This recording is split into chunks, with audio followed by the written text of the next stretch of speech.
We're live. Well then, coming to you live from Generation X Comics and Games Studios, it's the Trade Paper Hacks Free Comic Book Day Edition Special. Oh, my name is Alex Lee. I'm joined by Trade Paper Hack Original Scott White. Say hi, Scott. Hey. And we're going to be showcasing everything that's going on at Free Comic Book Day here at Generation X Comics and Games and bring it to you live.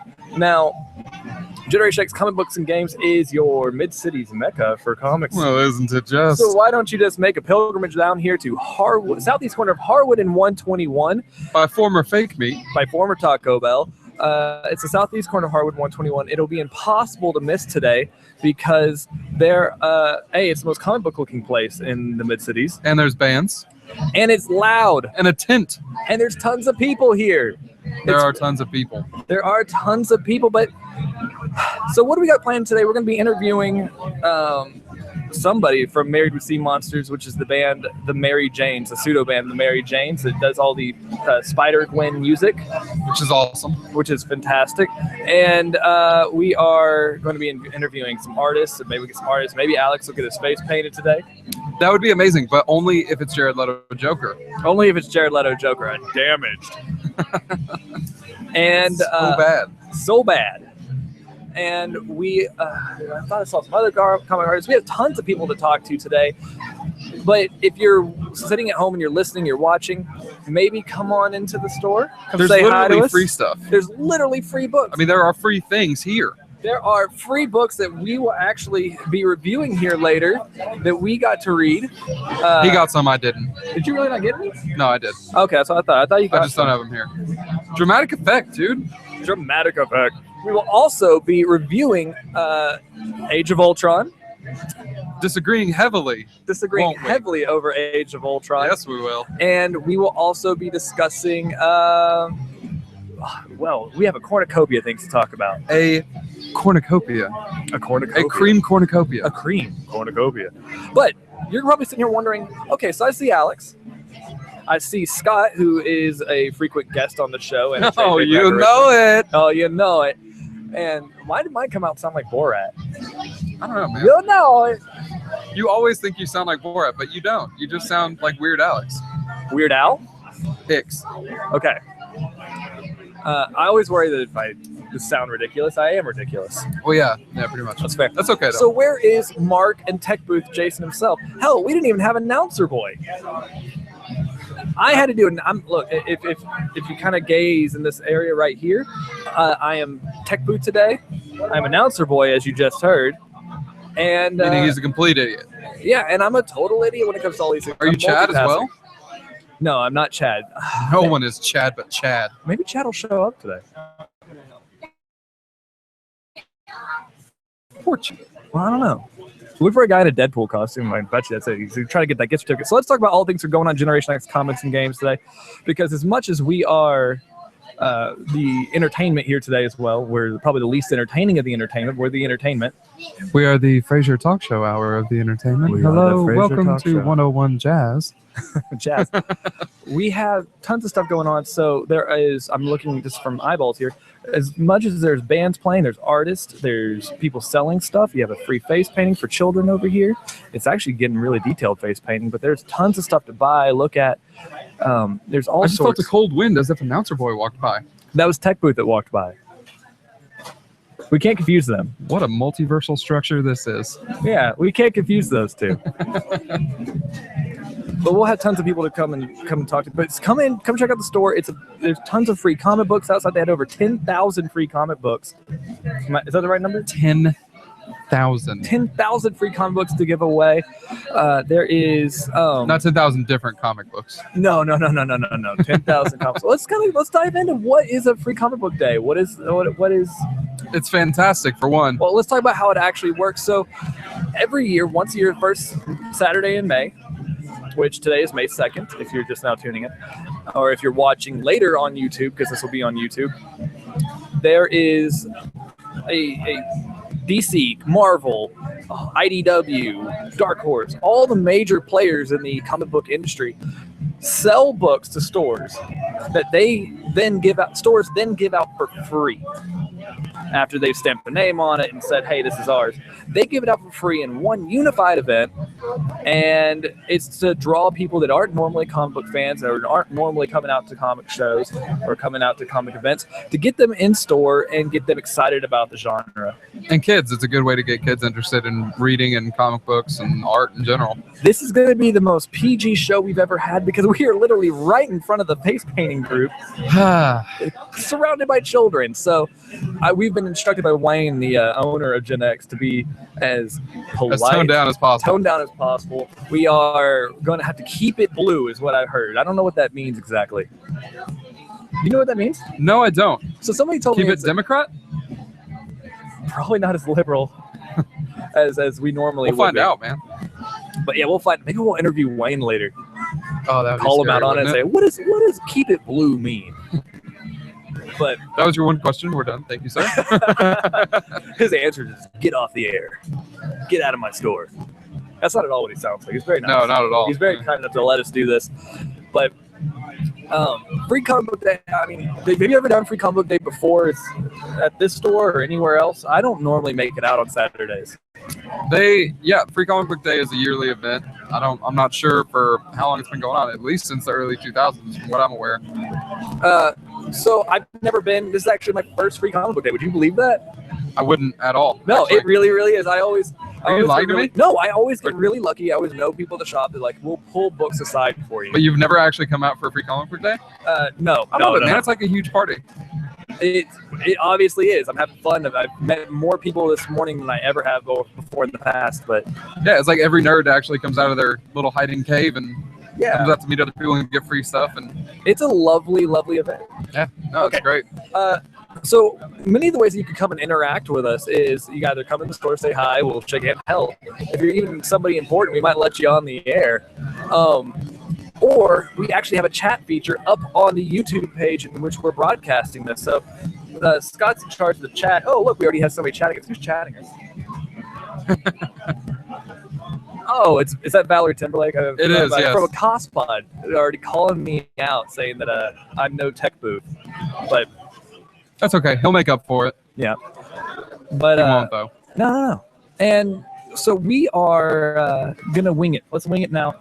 Let's talk a little bit. Did you actually read all of the free comic books, or did you just read some of them? I read some of them. Okay, so you read some of them. Let's pull them aside here.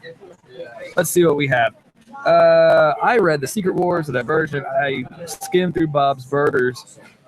That's the best all-age one, in my opinion. It's Bob's Burgers. It has a free comic book day edition. There's nothing better than that. Avengers. Okay, let's talk the big two. Because big two being DC's Divergence. Here, take this one. And Secret Wars from Marvel. Yeah. Let's go through them systematically. Let's talk Secret Wars.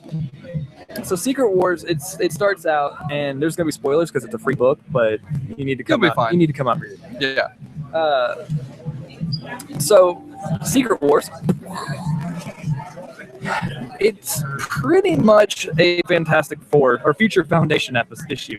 It kind of recaps nothing that you've read because nobody was reading Fantastic Four Foundation, Future Foundation. No, people haven't been reading Fantastic Four in a while, so. And that's kind of unfortunate because they actually are canceling the Fantastic Four series. Or, well, they're ending it. They're not canceling it. They're ending it because of some feud that had to do with Sony, yeah. The Sony pictures are like, oh, we're not happy with how you're doing that, so let's go ahead and cut it. But you do actually get some Franklin Richards in here. Somebody's delivering us popcorn, but he walked away. The best part of this is not the front end of it, though. The best is not the front. But in the back of this free comic book day edition, there is what was originally commissioned for Brutus magazine in Japan. It's a crossover between Attack on Titan and the Avengers, which was awesome. It's amazing. That's the most. I didn't know it was going to be in there, so that's the best surprise. Let's see if I can't find a really cool splash page to show the screen. Like, how awesome is that? That's Spider-Man and Captain America and everybody fighting the Titans from Attack on Titan. It's the kind of stuff you wish they would do a little more often nowadays. You wish you would have this synergistic. It makes crossover. me miss the Spawn Batman crossover days. Those were the days. Do you have anything to say about this? I love that it's setting up Secret Wars pretty nicely. I mean, it's not going to be an essential thing to read, But it's interesting for the Jonathan Hickman run, some good splash pages, good information. But really the gem in that is the Attack on Titan Avengers crossover. Yeah, I hope you don't have to know this much about the recent Avengers books to enjoy. You probably Secret do. Wars, but hopefully it'll be fun on its own accord. All right, let's talk the next one. Let's stay in Marvel real quick. No, let's go Divergence. No, Batman. we gotta talk all ages here. But man. there's Batman. We'll get to Batman. I always want Batman. And we can't really talk about the Batman without spoiling Batman issue 40. Yeah, we can talk about it. It's free. Everybody's going to have it spoiled anyway. Okay, we'll talk in there in a second. We won't give out details. But here's the new Avenger. All new, all different. All Avengers. new, all different Avengers. So what they needed more adjectives to describe it. More adjectives. So you have a lineup here of mysterious Iron Man, because we don't know who's in the Iron Man suit at this point. Very true. I think it's Pepper. Oh, yeah, wouldn't that female be scary? Thor. Did they say? Don't say it on the air, but did they say who female Thor was? I think issue 8 was the one to reveal it. I have not read it though. Oh, we are slacking. Yeah, aren't we? Slacking. You have Vision, the new Captain America. Vision's always awesome. The new Nova, the new Miss Marvel, and the new Miles Morales Spider-Man. They're hanging out Which at the is bottom. fantastic. It is really, really good. It's good so far. This is a good all ages tale, but don't go in expecting some ridiculous, ridiculously deep Marvel tale. No, Like I mean it's very surface level, something you would see on Cartoon Network. It's good though. Yeah, it's entertaining, but don't expect a whole lot out of it. Then you get some Inhumans in the back of the book, the Uncanny Inhumans. I guess that's the back cover, which kind of frames up Johnny Storm and Medusa as a relationship. Yep. And there's some cool stuff there. It's worth picking up for free. You can't even get mad at these books. Like, if these books are bad, who cares? You didn't pay for them. Yeah, that's kind of the best part of them. It's Is like, that they're good. It's great because like- you got it for free. come on, like, worst case scenario, what you've done is that you have tricked me to come into your store, giving me free stuff, and I found stuff I liked and purchased that as well. That's always the best part of Free Comic Book Day. It's you can't get mad at this. It's a loving, giving event. I almost feel like I'm on a telethon. Divergence. Now this is the sequel to Convergence, or this is the setup after post-Convergence. Yes. Which is awful. Yeah, really, really bad. Really, really bad. Really, really bad. But if you read Justice League 40, issue 40, and you read this, you realize this is how it should have been. Like, Well, it gives you the immediate aftermath of that issue. but you feel like there's intelligence involved in writing this book. Right. Like, you don't feel that there's any intelligent thought at all going into Convergence. Now, see, I'm gonna disagree with Justice League 40 though, because you're giving the impression that that was a bad issue, and that was one of the best No. Justice League issues that's happened in a No. while. I'm saying that The Convergence Justice event. Justice League 40 and this Divergent book shows that is the new status quo for decent in DC, because We can hope. because it's so much. League 40 was good. Yeah, no, I like it was Justice League great. 40. Anything you have Metron in it, or what's kind of that's Metron's in the Metron. chair. Yeah, Metron's in the Mobius chair. yeah, and then Mobius is hanging out as the anti-monster, Love it. which is a big deal. So you got a lot of that in the back of this book. I don't want to talk Batman. Like, I know we want to talk Batman, but I don't want to So give away. we can't really talk the Batman unless you want it spoiled. So we're gonna avoid direct details. But it's Scott Snyder and Greg Capullo. You're not gonna be It is. disappointed by picking it up for free. It's so good. Yeah, it's fantastic. The art's cool. It's a new direction, and it's very interesting. You find out who is in the new bat suit. Now, I'll spoil that so much, not who, but the new bat suit is a giant robotic bat suit with somebody else in it. And I won't tell you why or anything, but here, I'll kind of cover this stuff. Block the spoiler. Block the spoiler. And you see this giant robot bat suit. It's amazing. I can do it like Craig Ferguson used to do on his show. Like, there, okay, great. And there you also get Superman and Superman's current status quo, which is awful. Yeah, it's pretty bad. That was kind of the letdown of the book, is that you had two really, really nicely done little 6-7 page stories, with a horrible story sandwiched in the middle. Yep. And then it starts with Batman. So then you get the Divergent section, which is framing up the dark anti-monitor war. Right. Well, the Dark Side War. Well, explaining some of the side notes to that. And in good free comic book day edition, it gives you the major bullet points for the end of the event, Right. which is very elusive, very engaging, and people do want to know what happens at the end. And if you can do that without spoiling for me at the same time, you're really, really writing really well. So good job to Divergence. Now, there were some other books in there. There was, if you want to come out, there is a Doctor Who free comic book. A really fun Transformers book, too. A really fun Transformers book. There's Bob's Burgers, which I've already talked highly about, which is very, very well. There's also an Attack on Titan standalone. Is there? I didn't get that. Nobody gave me that. I didn't either. But yeah, there's an Attack on Titan standalone. Now we're bad-eyeing some of the employees here that didn't give us one. Yeah. Also, they were supposed to bring me tissues, so I might be sniffling into the microphone. Yo, TB. He's in the middle of a Tuberculosis done now. Yeah, no, it's TechBooth. TB stands for TechBooth. Oh, I'm sorry. I thought it was tuberculosis. Yeah. Hey, buddy. Hey, what's up? All right, why don't you smile into the camera real quick, just to kind of reach around. Oh God! There you go. I think you're gonna bring me some tissues. What happened to that? The door was locked, and there's a line, and I figured the. Oh. Maybe. I mean, I don't know about all that. Let's calm down on that kind of talk here. He says customers are more important than my nose. Which is, I mean, that's fair. To be fair, I have been making the rounds. It just has not yet been. Okay. So, we've covered all of the free comic books. We need to talk a little bit about. Do you want to go ahead and dive into Age of Ultron? Yeah, I do. Let's go ahead. Yeah, I do. I've been waiting for this. Okay. So Age of Ultron. No, this is going to be spoiler free. Have you been practicing being spoiler free? Yes. Yeah, it's going to be. It's a very hard movie to be spoiler free on because so many things happen that would spoil it. Yeah, I know. It's not like there's the one big thing at the end. It is the entire movie. The entire movie has bullet points that happen during it that are just, A, you didn't know were going to happen. B, just amazing. But at the same time, there's a lot of... So we'll stick to what you saw in the trailers and what you saw... just technical aspects, right? Like very broad-stroked technical aspects. So why don't you go ahead and give your review, and I'll just listen, and then I'll chime in. Okay. And then we'll have a great 3-hour conversation about this. So Joss Whedon makes a very concerted effort to make standalone films. At least he says that he does. He doesn't want them to be the kind of movies where you have to watch the other standalone Avengers movies to understand it.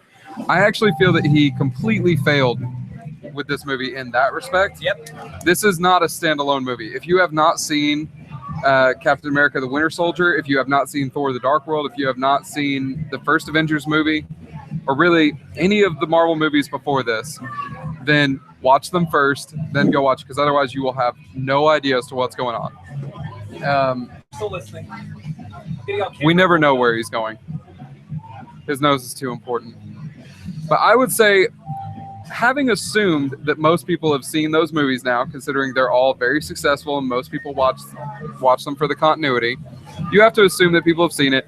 It's fantastic. It's the first movie I've seen where I literally felt like I was watching a comic book storyline on the screen entirely. This was not a movie. This was a comic book storyline put on screen. That's a fair assessment. I loved it. As a comic book person, I loved it. I could see how the average moviegoer would be confused by it or feel like it's a little too much. Yeah. But I'm judging it as a comic book fan, and I'd give it a solid 8 to 8.5. So out of 100. Out of 10. Oh, okay. So I really like the movie. I don't want people to think that when I give my score at the end of this that I thought it was a bad movie. I agree with you, Scott, that it was not a good standalone movie. Right. No, it was a good standalone chapter in a Avengers story. Like it didn't. Absolutely. If you know the pre-existing continuity, then you're fine. You can watch it alone anytime. Yeah, it does not give. It's not like Empire Strikes Back or the second Pirates of the Caribbean movie where it does nothing but set up the third movie, which they have the opportunity to do. Right. And they do, some foreshadowing, obviously. Oh, they set up plenty. But it's not like this is a spoiler. It does not end on a cliffhanger, which is a good thing. Right. Now, here's my beef with it. It did feel a little cluttered. You had a lot of... The way Whedon works is that he breaks up the storylines of each character into their own little he focuses each story and then kind of combines them at the end, right? Right. And that doesn't seem like a bad Tarantino-esque thing to do, you know. That's what Whedon does. Right. In the original Avengers, in order to assemble the team, it was like every character got their little 5-minute scene prior to being put together in a room. Yeah. Now in this one, the main theme of Avengers: Age of Ultron, if Avengers 1 was about the assembly of the Avengers, this is really about the disassembly of the Avengers. Right. But I feel like it never ever capitalizes on that. You will have scenes where even in the trailers, you saw they were all grumpy with each other a lot. And Act 1, Tony creates Ultron and it causes a rift in the team. It's borderline spoilers, but still, you should know that at the beginning of the movie. But you see people be pissed at each other throughout the movie or upset with each other, and then all of a sudden, they're no longer upset with each other. Well, they're probably still upset with each other, but they have a little more things going on. They never, ever capitalize on that. And that always kind of bothered me. But at the same time, it's entertaining. So you try not to get too caught up in the details, but at the same time, you're like, come on, it should be growing. Nothing grows, nothing. But do you think the Avengers movies are the best place to have those growth moments? Because if you have the standalone movies, they've already said that Captain America Civil War, which, if you know anything about the Civil War storyline, essentially it's Iron Man and Captain America having a massive disagreement and picking sides. But at the same time, at no point you should grow the team. You should say, okay, well, we're growing a rift. We're growing a crack between these two.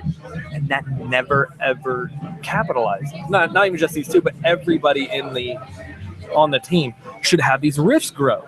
And it never happens. I have no way, if I were to finish, okay, so we know Civil War is Captain America versus Iron Man. Right. That is confirmed. At no point in the I'm sorry, I have terrible ADD. All the employees keep making silly faces at us. At no point am I going to say, oh, I want to see more about this rift between Iron Man and Captain America that grew in Avengers 2. I want it to have its own movie. You never feel that way. You get little hints, but then all of a sudden in the next scene, they're buddy and like bro hugging it out. You get these more important things to worry about. I understand that, but at the same time, you should have grumpiness. They were able, if they can have long-standing running gags and jokes throughout the movie, they can have long-standing and running frustrations go throughout the movie. I mean, I don't want to watch catty girlfriends for you don't, 2.5 hours. But you want to feel like this is real. Like there's some sense of tension. Yeah, and there's episodes where me and TechBooth are just pissed at each other. Yeah, my paper towels for my nose. I actually found in my bag Kleenex. But no, this is good. Why didn't you set up the signal and let me know not to go fetch? Because there is no TechBooth signal. There totally is. Do we have road flares that we don't know about? Give me a little flashlight with a TV. Can I have this whole roll? Yeah. Okay. Are you going to need that much for your nose? No, I'll keep it up to. No, I'm sad. I got water. Condensation really can is why it's wet. I'm sorry. TechBooth has interrupted my review of Age of Ultron. Which is probably a good thing. Which he's shaking his head. Okay, so back to the point. You never feel that continues on. Like as I said, me and TechBooth will have arguments the entire, like before a show, and you can feel it throughout the entire show. You can. You feel that that breakdown. I mean, that breakdown in the team. They acknowledge it, but most of the time there's too many things going on for them to just sit down and talk it out. But then there are quiet moments where we're just arguing, and now they've moved on, or they're like, okay, well, we got to focus on this, and we're okay in personality. Well, I mean, there's some world-crushing stuff going on, man. You don't really have time for your petty disagreements at that point. I understand, but come on, it's a movie. You should be painting a story that's more than like.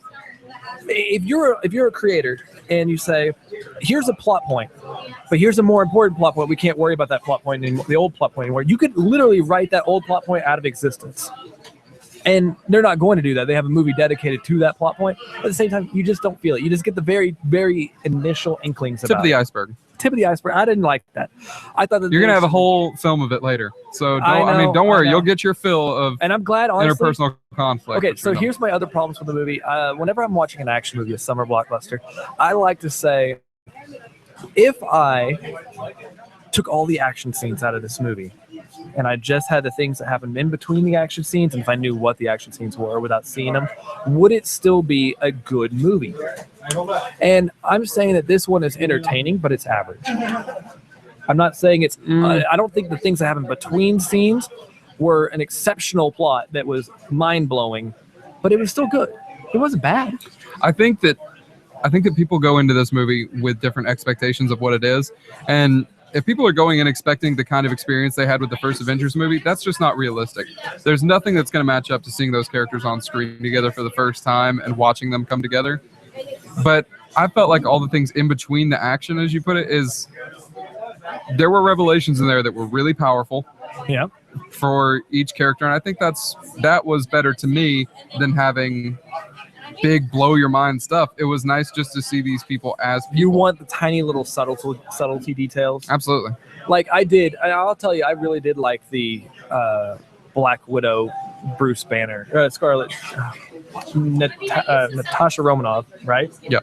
I liked her and Bruce Banner. I did too. I like that. I know a lot of reviewers didn't like that. I'd heard that, but I think it's ridiculous. It worked really it was well. fine. And even now, we had a whole segment dedicated to it last week, talking about how Hawkeye and Captain America also courted Scarlett Johansson. Mm-hmm.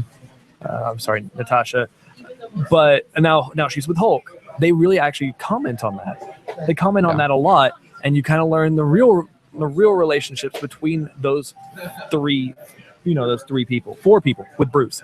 Those four people. This was more of a microscope than it was an overview on a lot of these characters. Yeah, and that was fine. I think they handled that perfectly. Even like, if you have a group of bros and one girl that, kind of, I don't want to say bounces her way between them because that's horrible, but they don't do that.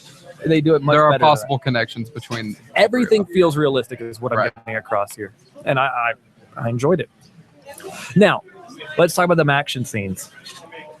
Hulkbuster fight, the Ultron fights, all of them. Everything you want them to be and more. Great. Now, this is where I'm going to have some kickback from people. Oh, I'm sure. I'm ready. That first opening scene. Don't even say it. No, it was choreographed well, and I liked the scene. The visual effects on that were less than what they were on the rest of the movie.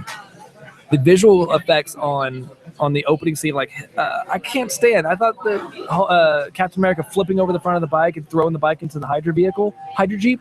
I thought that looked awful, and that was in the trailers, and it looks weird. That's not even if you were able to do that, it would look a little bit better than that.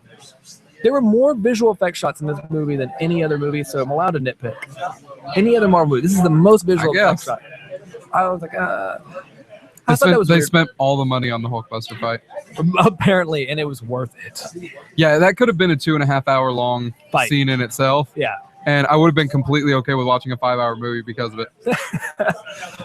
So just make that the movie. Another thing that pops up is anytime a CGI character is in the foreground, it looks a little wonky. Like there's a couple Ultron bots that looked goofy, a couple of visual effects that were right up close. I'm not gonna say who because it'll spoil it. They looked a little goofy whenever they do them real up close on some of them, and I realized what it was. They made them for 3D. Like those visual effects were made for 3D. Did you watch the movie in 2D or 3D? I watched it in 2D. Now, see, that might be it because the first time that I saw it, it was in 3D. That's the only time you've seen it so far, right? Yes. Yeah. So you see it in 2D. It was fantastic in 3D. You see it in 2D. I didn't like it as much. So I wonder how much of that has to do with the difference. I'll have to watch it in 2D tonight. Watch it in 2D, and you'll see some shots where you're like, I hate it. I hate it when movies sacrifice integrity for 3D. Well, see, and that's the thing is in 3D, the effects looked incredible. That's fine. The things that you're talking about, the flipping of the bike into the... No, the flipping of the bike wasn't a 3D thing. That was just... That looked good to me. I still don't. It didn't look bad. I thought the physics of it looked goofy in production. This is literally a comic book movie. I understand that, but the physics of Captain America don't make sense 90% of the time. I physically believe everything that everybody else did outside of that moment. I did. I believed it. Okay. Don't hold out on me. I'm not holding out. I'm just Okay, another thing is, let's be honest, the pacing of this movie was kind of wonky. You felt like there was things missing. Like all of a sudden, Thor's like, I gotta go do this, and he goes off for like 2 scenes, like 10 seconds of film, and comes back, and it's a whole change. Now, what happened there is that Joss Whedon originally said that if he did his original cut of this film, it would have been like 3 hours long. it would have been 3 hours long. Now, to side note that, they've already said that when the Blu-ray release comes out, it is going to have an extended cut with it. Right, but at the same time, I felt like we sacrificed some of the parts of the movie were left out. And I don't want a 3-hour theater movie. I really don't. I'm getting too old for that.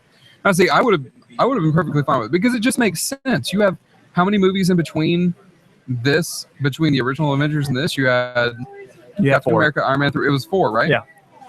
You have 4 movies in between.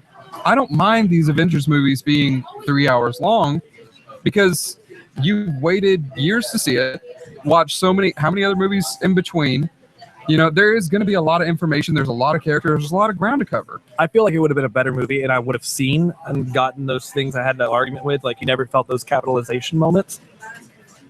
I felt like those would have been there in the 3-hour cut. I'm afraid if I go watch this 3-hour Blu-ray cut, or hopefully, you know what? I take it back that I'm not too old for this. But I feel like at some point, if they release a 3-hour cut in the theaters, I'll be one of the guys to go see it. Absolutely. And we will re-review it. That's probably going to make a world of difference. Because, I mean, if you're cutting it down, you know, it's like cutting a song down for radio play. You're going to miss parts that should be there for the pacing of it. Yeah. So I'm curious to see, I guess, the real cut of, or what Joss Whedon probably considers the real cut of this movie. I still thought it was fantastic, though. So are you ready for my score? Sure. Out of 10, for all the people watching at home, Alex Lee gave the Age of Ultron, Avengers Age of Ultron, a 6.5 out of 10. Now listen to me, that is not a bad score on the Alex scale. Oh, man. But it is a slightly above average movie. It didn't make me think, brain blown movie. Now, I think as far as summer movie blockbusters go, that's top of the line. Oh, I mean, like, okay, so let me give some context to it. Okay? The first Avengers, I gave that an 8. You gave the first Avengers an 8. I gave the first Avengers an 8. An 8. Now, as an above average, exceptional movie on my scale. Now, what goes above an 8 in my scale? TechBooth asked me this. Movies that really are, out of their league, right? Like, you have Pulp Fiction. What do you consider a perfect 10? There is no perfect 10. You've never seen a perfect 10? Jaws. Jaws. It's the perfect movie. Jaws is your perfect 10 No, out of every movie ever made. Jaws? No. I don't think I've ever seen a perfect 10. I really don't. I have. What? Shaun of the Dead. It's got everything. It's Shaun of the Dead. I'll give an 8. I'll give an 8.5 even. No, Shaun of the Dead is a perfect 10. It's everything you want. Okay, so up in the Pulp Fiction, that's a 9. Memento's an 8.5. What?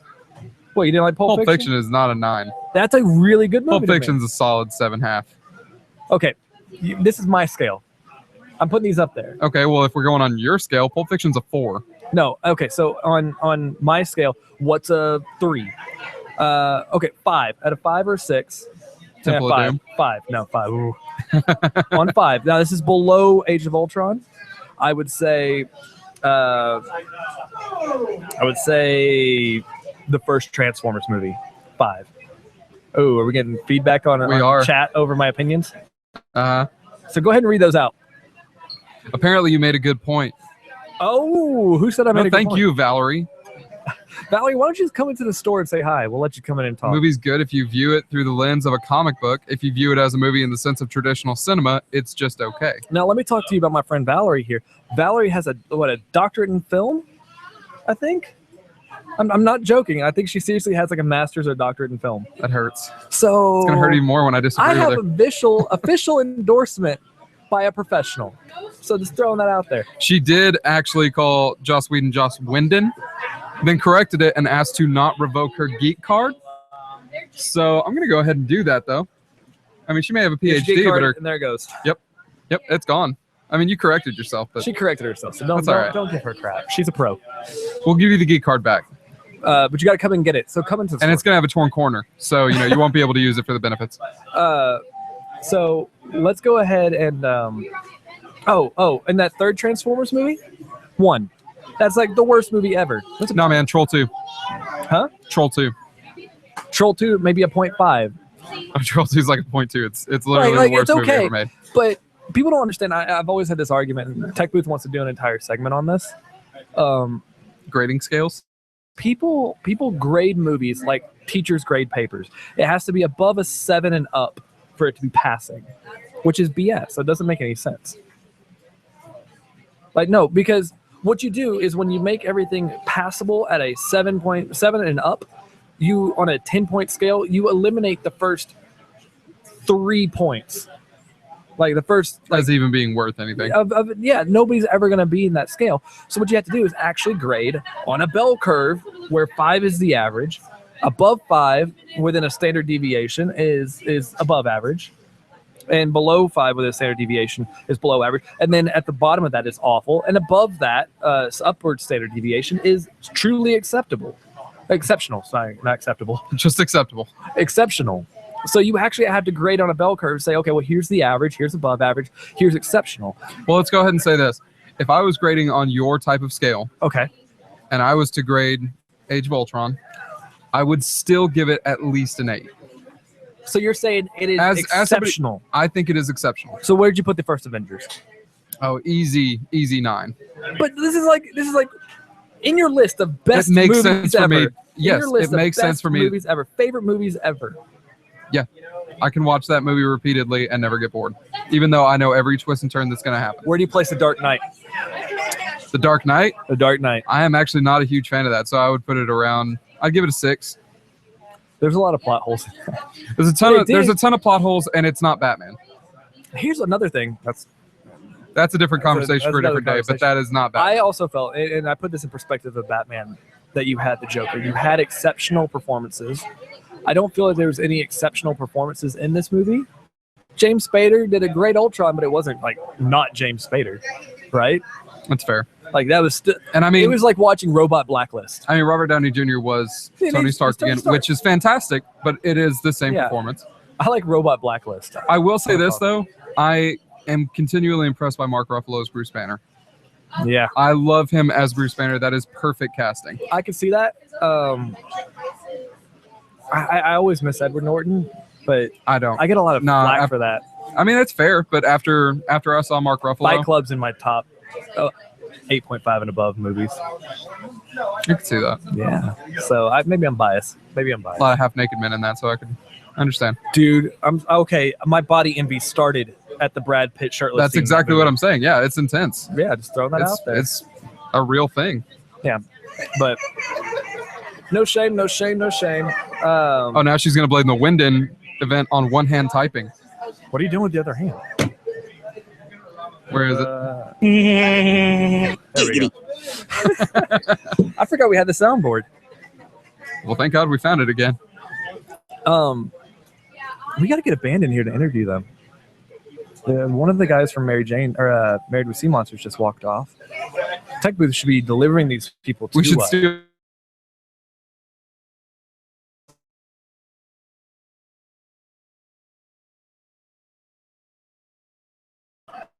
He's trying to figure out how to come. Kind of set that mic up over there. Kind of aim it towards. He'll be able to figure it out. Yay! Then there was old Gentle Mark. What's up? Come talking to that third mic. Talking to the third mic? Come talk with us, Mark. Talk a little more. Talking to y'all? Oh yeah, you're talking to us. I don't have a whole lot of time. No, it's okay, man. So how's Free Comic Book Day going so far? It's been very busy in here, and I want it to be more busy. You want it to be more busy? Well, yes. it's So only if you're watching this, stop watching it for a few minutes and come up here. Yeah, we have plenty of viewers actually watching right now. Really? Like That's awesome. A lot. Cool. I don't know if they could Shocking, see that isn't and call me out on that, but yeah, we have a lot. We have a ton. That's great. You guys are getting neighbors. We like neighbors. Is it the Married with Sea Howdy, Monsters neighbor. folk? Yep. We need to get some of them to come talk to us. Set up, they're gonna go to lunch. They'll be back in Illinois the holiday then. All right, great. Yeah, because they're a better interview than I am. Yeah. Thank you, Mark. Yes. Killing that mic. Uh-oh.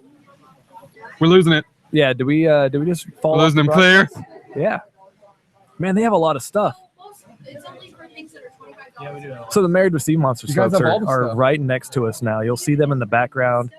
Every stuff? We interviewed them possible stuff. at free we at Allcon 2015. They gave us a great hi. But yeah, maybe we'll just have them like have their own mic that they can just talk to us whenever they want. That would be fantastic. Okay, so I'm telling you what, it's a control room. It's amazing. Hey, you want to focus here? We're doing a show. Do I focus? I think we're focusing here. Okay, so let's recap just what we've talked about so far.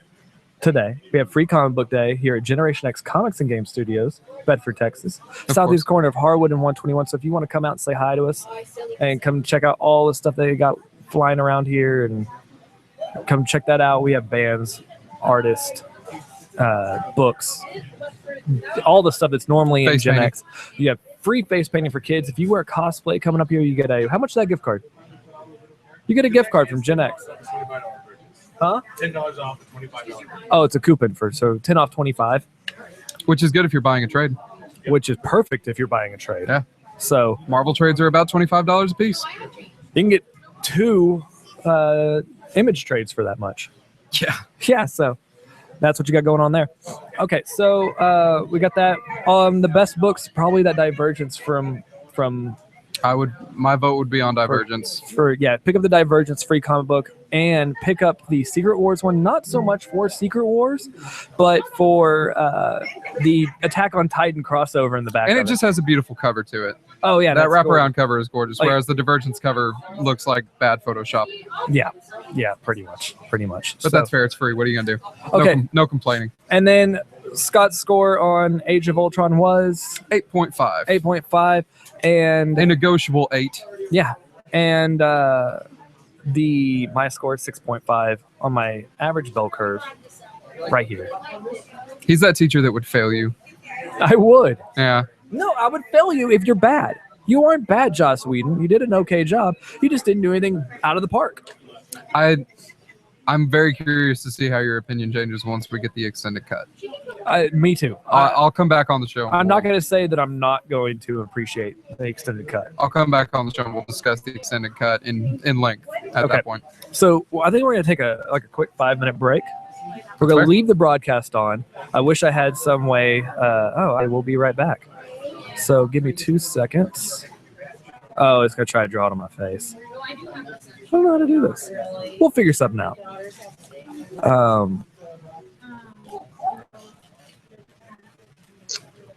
We gotta hang out. And we'll see y'all soon. We're going to go type wildly into a keyboard. Yeah, as Alex types into a keyboard. I don't think it'll let me do it. I don't know. We'll figure it out. All right.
It is not.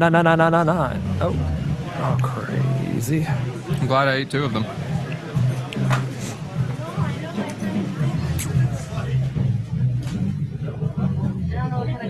I know. We weren't going.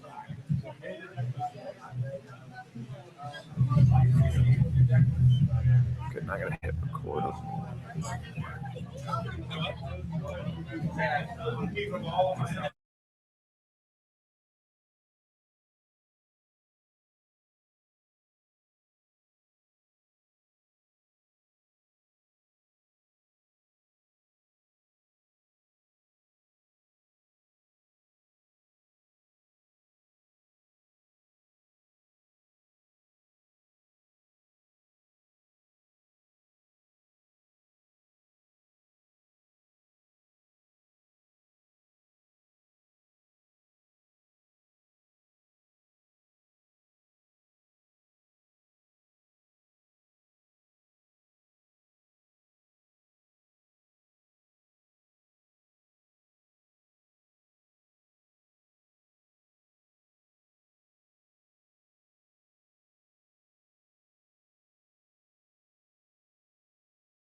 If you're just tuning in, we are currently figuring things out technically. Give me 2 minutes and we'll be right back. In the meantime, join our chat and talk to the other people that are watching the show, which is Scott.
Something like that.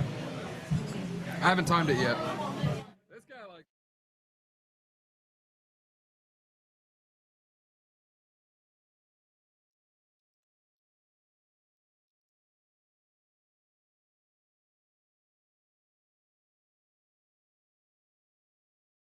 That's what that laugh sounded like. And we are back at Free Comic Book Day here at Generation X Comics and Game Studios. But I do that on every show. Don't get alarmed. I know you aren't around enough anymore to know these things, but Generation X Comics and Game Studios. Free Comic Book Day, Northeast corner of Harwood in 121. Yes, that man said free. Free comic book Free day. as in free.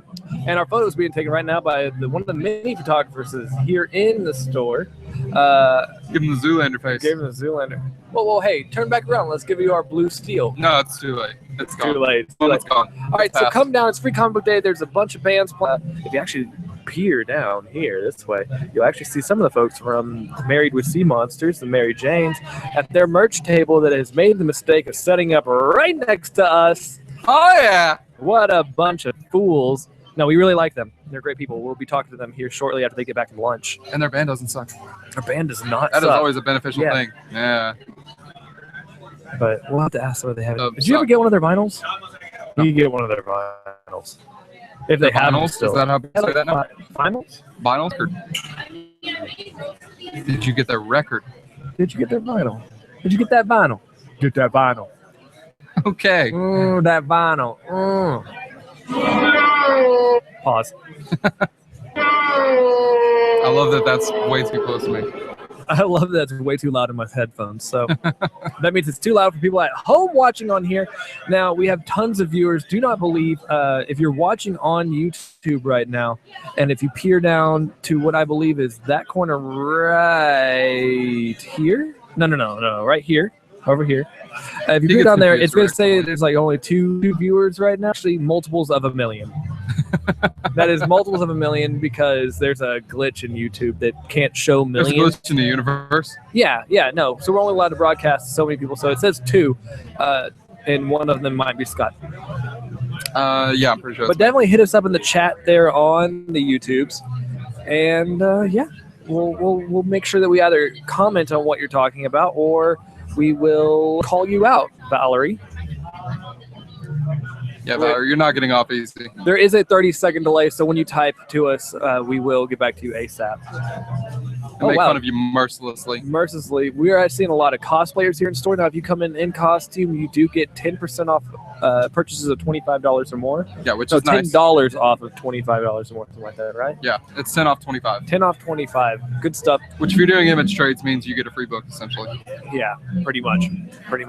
Yep. Really good choice. Okay, so we wanted to talk, since it's Free Comic Book Day and there's so many people getting into comic books for the first time, when they come into the shop because they see a lot of color and a lot of music and stuff like that, we got to talk about places to start. I wish we could turn around and show people that, but I'm not going to mess with the camera. We have a gentleman with a Back to the Future 2 hoverboard. Yeah, and it's pretty awesome. Yeah, it's pretty fantastic. Okay, so let's talk about where are good places to jump on for your favorite characters. I'm going to let you kick this off, Scott. This is your idea. Now, I think everybody, like Batman being the most recognizable, probably singular character other than teams. What are 3 books that you would give somebody if you were to say, like, hey, you want to know about Batman outside of the films, outside of TV? This is where you start. How old are they? Let's assume they're an 18-year-old. They're adults. Let's assume adults. They can handle adult content. Yes. We will assume so. Year 1. Of course. That's the best place. Now that is Frank Miller. Year 1. I would give them the collection of The Long Halloween. Okay, interesting choice. You get every single villain. Well, you get a lot of the major villains. Yeah, you get a lot of them. In that book. You can say the same thing about Hush, though. And I would give them the first like collection of the new 52 Greg Capullo, Scott Snyder stuff. Absolutely. I think it's a great jumping off place. Yeah, the Court of Owls, the entire Court of Owls storyline. Give them that. I think those are the 3 that will get you up to date on modern interpretations of Batman. I would give them Year 1, absolutely. Okay. I agree with that. I think that's pretty much standard starting point for that character. I think second for me would actually be, if they had just deep pockets, the Batman Incorporated storyline. Oh, so you get that Batman Incorporated omnibus? Yes. I have that. Yeah, with everything. I do too. It is fantastic. Now, that's a lot of content, so it's a hard starting point, but That's kind of what I love that's about also it. Grant Morrison. I think that's not very. That's for your advanced reader. That's my fear there. That is for an advanced reader. That was one of the first Batman stories I bought. Really? Yeah, I mean, when I got back into comics after years of not reading, that was one of the first stories that got me back into it. And even though it was dense, you want to read more of it. So I mean, but also I would say, as far as modern representations of Batman, I mean, that's that is where the all original. of them come from. Yeah, that is the gold standard. Yeah, I mean, it is absolutely pretty dense as far as the lore. But if you've read year one, you have a common understanding of characters, then that would be a great story to read. Yeah. No, I think that's set. Now you're like, why is Batman so old? And you got to kind of frame it so for the other two. Or read it at least like. If you had to put that in order, maybe put that the last of the 3 books you read. Yeah. Because the first 2 will get you introduced, and then the third one will get you hooked. Right. So. Now, what about something like Superman? Because Superman's harder to write standalone stories for. Superman is really hard to write standalone stories. Now, the problem with Superman is that everybody's aware of who he is. Right? Like he was like Batman before Batman. You know, you had the Christopher Reeves. Everybody knew who Superman was. Now, picking up individual storylines of Superman is really, really difficult because he exceeds best in Elseworld stories. Yep. Now, Superman Red Sun was fantastic. Yeah. But it's also an Elseworld story, which has no relation to no relation. To so I everything mean, else. I would normally recommend that to people if you want a cool interpretation of Superman. Maybe. Right. If you want to be into comic books, read that book. That's a cool comic. Absolutely. All-Star Superman. That's what I was gonna say. All-Star Superman is, but that's kind of like Dark Knight Returns, where that's the final Superman story But it's also very representative of that character generally. Yeah. We're being waved to.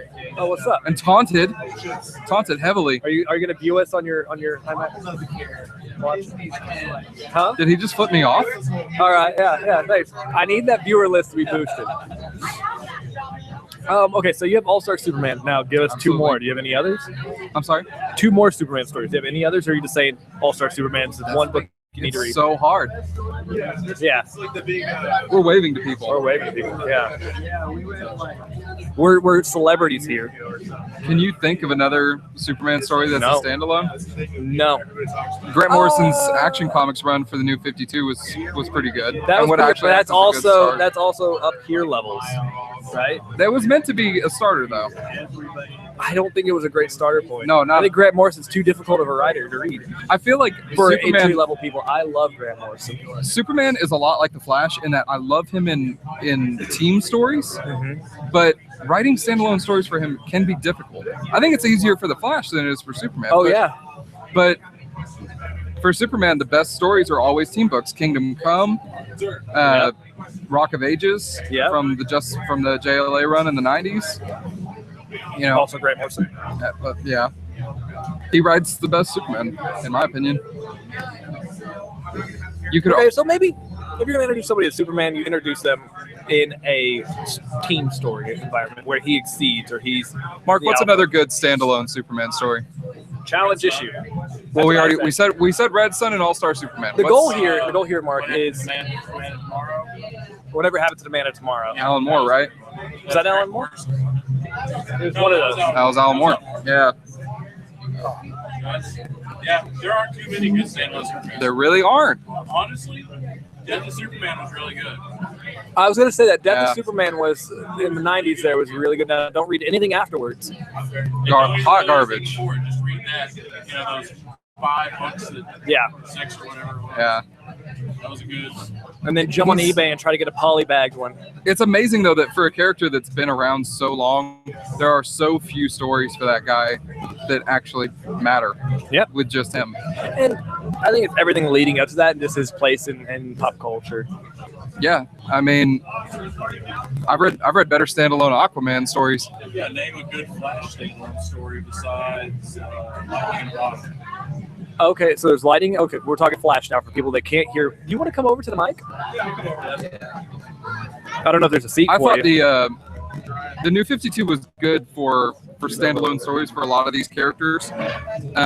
Flash in particular, because of the Francis Manifold and Brian Buccoletto. So yeah, New 52 Flash is a great jumping on point for that character. Absolutely, and it's 24 issues of pure gold. Here, talking to my mic, or talking to that mic can. Where's Mark going? I'm over here. I'm trying to talk to him. Like, what were we talking about? Flash, yes? Yeah, we're talking Flash. I'm not gonna Good be Flash here that stories. Starting points for the Flash. long. If you had standalone stories, Honestly, the New 52 start of Flash was really good. That first trade. That's what we were. Yeah, that's what we were very, just very saying. much like the Aquaman as well. Very much like. Not. I think the Aquaman was a little bit better, but there's nothing wrong with that Flash story. Yeah, the New 52 was great for starting points for a lot of these characters. For people that hadn't read them before, like, Batman still had a little bit of the continuity left over. Green Lantern had a lot of the continuity left over. Would you like a good challenge? Yeah, Name- give me a challenge. Okay, so we're on the Flash, and that's a TV show that's out. Yeah. Give me a good starting point for for Green Arrow. Year One or the Longbow Hunters. All right. Longbow Hunters is a fantastic story. Have you had to answer that question a lot since that show came out? Yes, I have. So I was ready for that one. Challenge taken. Challenge achieved, accomplished. Yeah, where's my achievement? It'll pop up right here.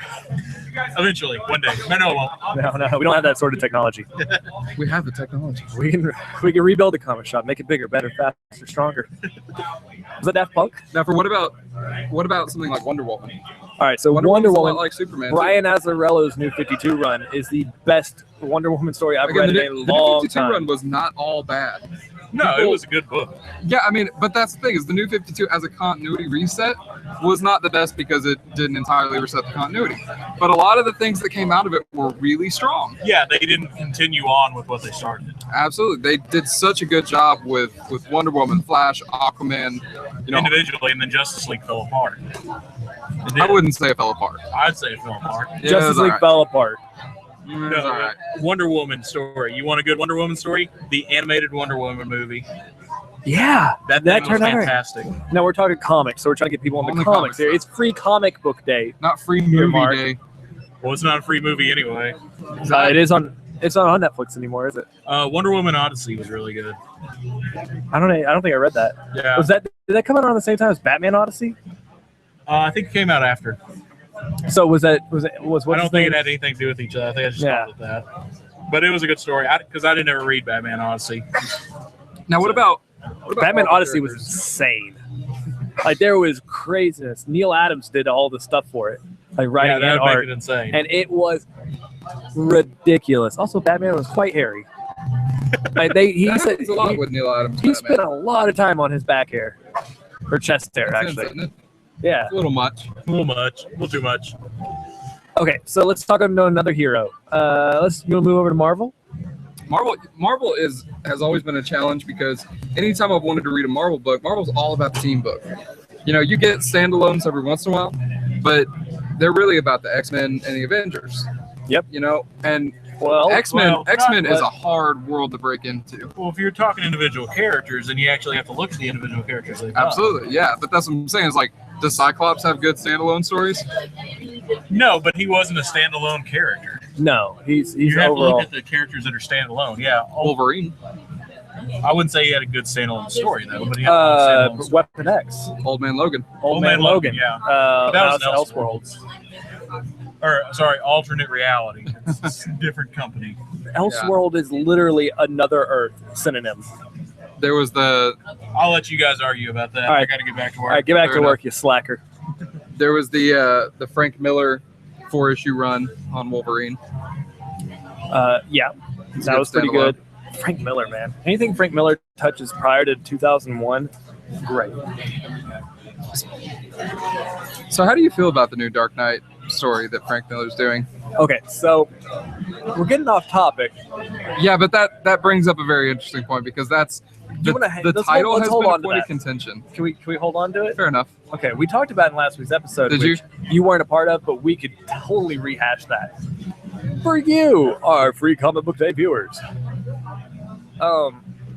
whoever is, if you're watching, let's go ahead and kind of reset here. If you're watching, we are Trade Paper Hacks. We are, my name is Alex Lee. I'm joined by Scott White, who is a Trade Paper Hacks original, not a current host, but he is one of our original hosts. Yay! Yeah, he's a man of many talents, and he decided to go handle them other talents. But he does it really well. You're in a band or something, right? Yeah. You're I'm in an Ace of Base cover band? Yeah, we're actually switching to a Rush cover band. Really? Because we learned to play instruments. No. Oh. God, no. I don't know how to play an instrument that well. Gotta be honest, I never liked Rush. What is wrong with you? It's not anything against them. It's just like, I'm gonna go home to my 27 Rush albums and play them all front to back. You now. have the facial hair of somebody that's really into Rush. You have no idea. I'm seeing them on the 18th. I'm not kidding. I have tickets for that show already. I don't think there's anything bad. I don't think Rush is bad. I just never got into them. Better not. The holy trifecta. I don't even know what that means. That means they're the best three-piece band to ever exist on the face of the planet. Yeah, they don't sound like a three-piece band. No, they do not. So that's pretty impressive. Okay, so as we're rehashing, we're at Generation X Comics Games over here in Bedford, Texas, at the southeast corner of Harwood at 121. Now, if you want to come out, it's free comic book day. They got free comic books, bands playing, alleys, merch tables. And a lot of this art is excellent. Excellent stuff. Matt Rocks is over there. We're friends with him. There is artist directly in front of us, who has fantastic 90s era 8-bit but at the same time, Cyclops. also what he's doing is free face painting for children under 8. Yes, I believe. Yep. So, and he's done good work. I think. What do you think he's working on now? He was working on. It looks like a Wonder Woman. Looks like a Wonder Woman. I yeah. can see it being a Wonder Woman. She looks like a Wonder Woman. I can see that.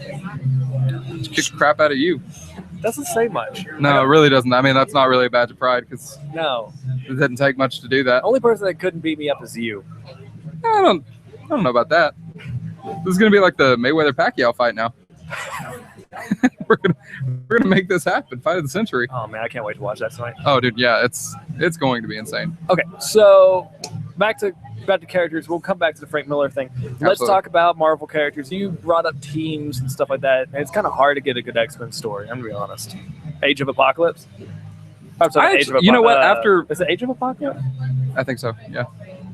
After actually getting into X-Men, finally cracking that nut and being able to get in, I love it, but it's so hard to find a good spot to get into. Like, if you buy any point of X-Men other than, X-Men #1 from what, 60s or 70s? Yep.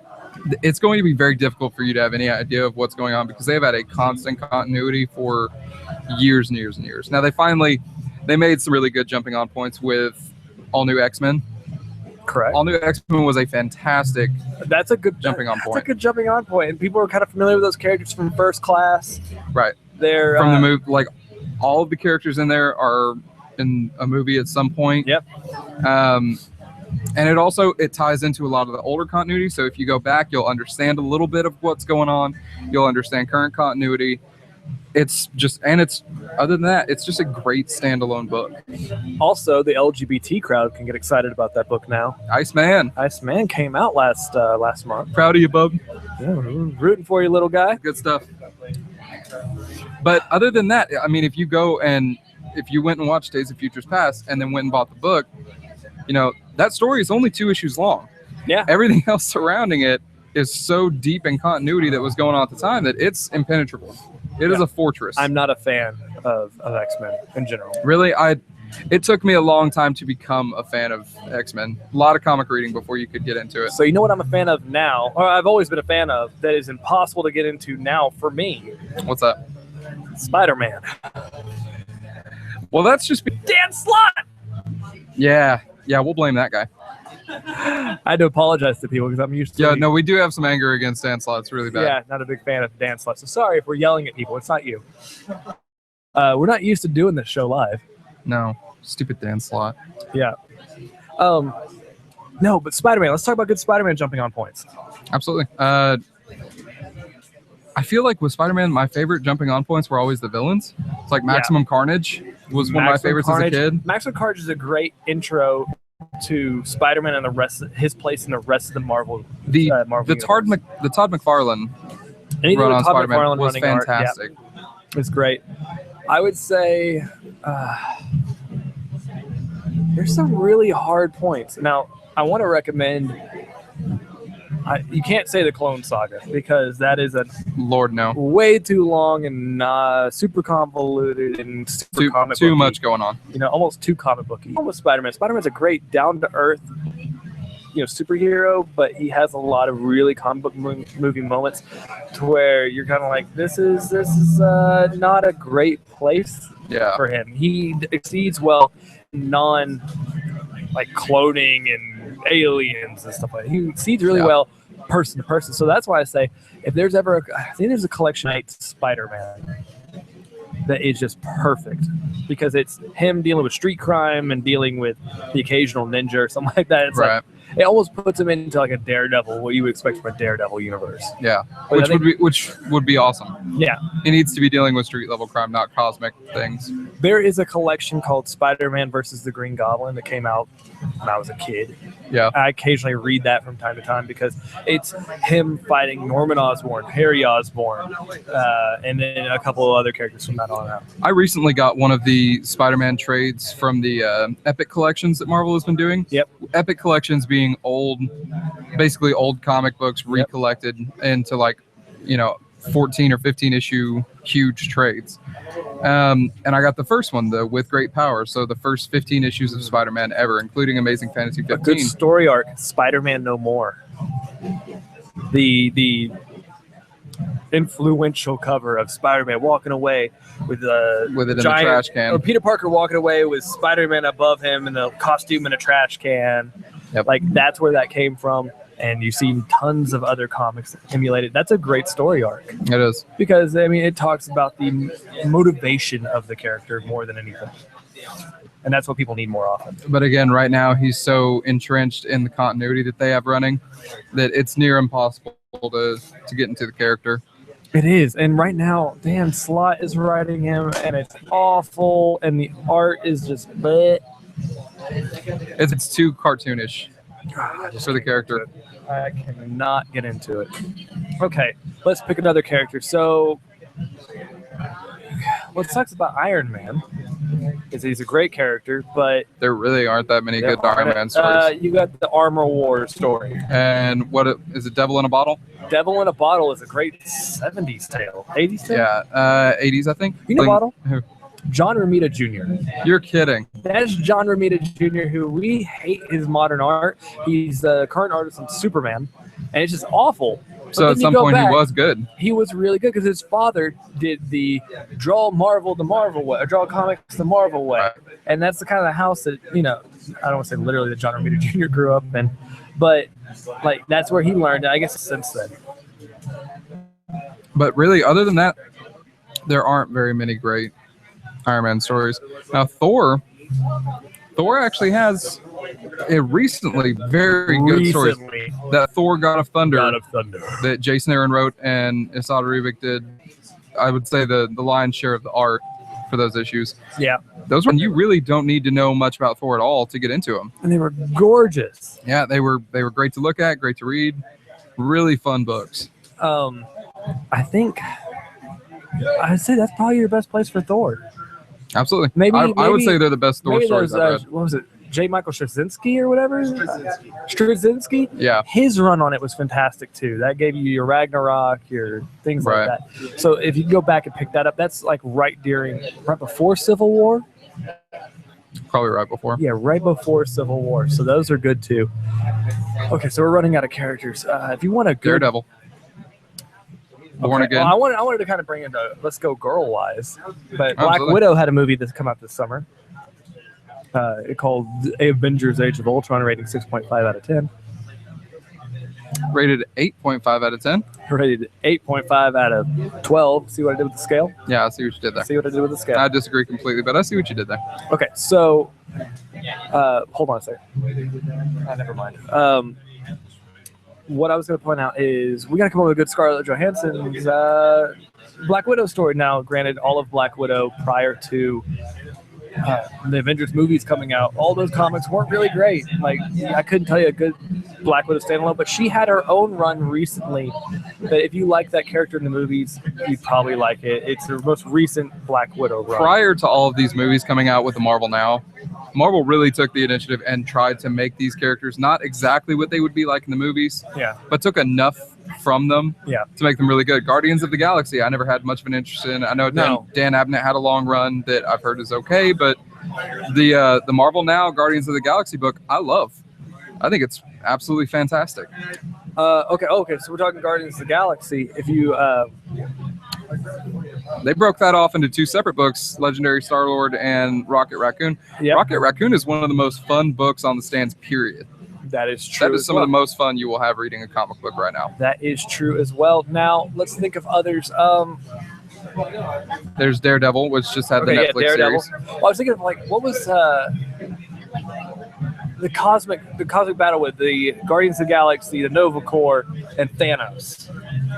That is escaping me, and I know a couple of my friends are sitting at home screaming at me right now. I can't remember what it is. Either way, I digress. You digress.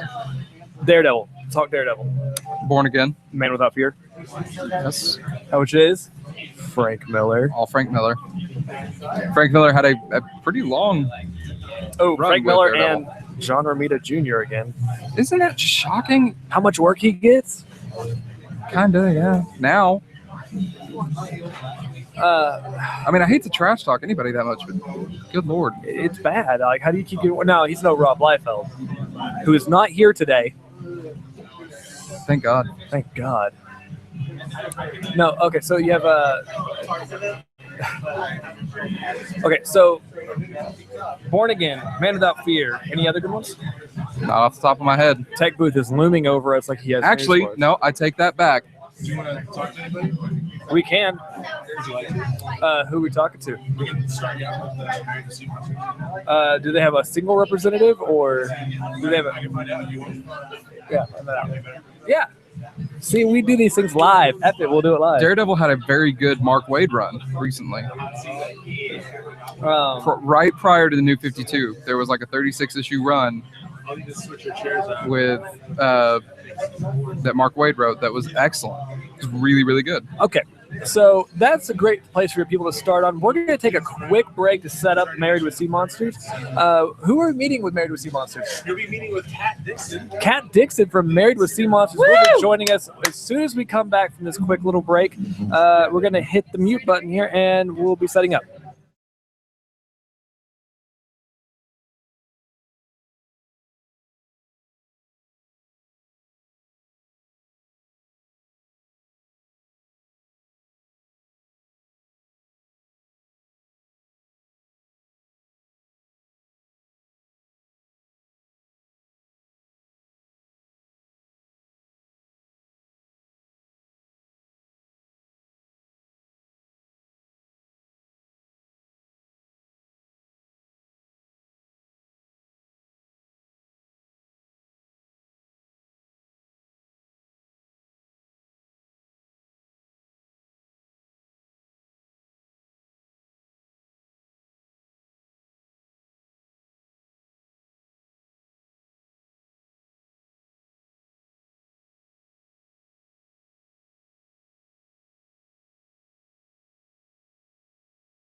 They're like frat guys.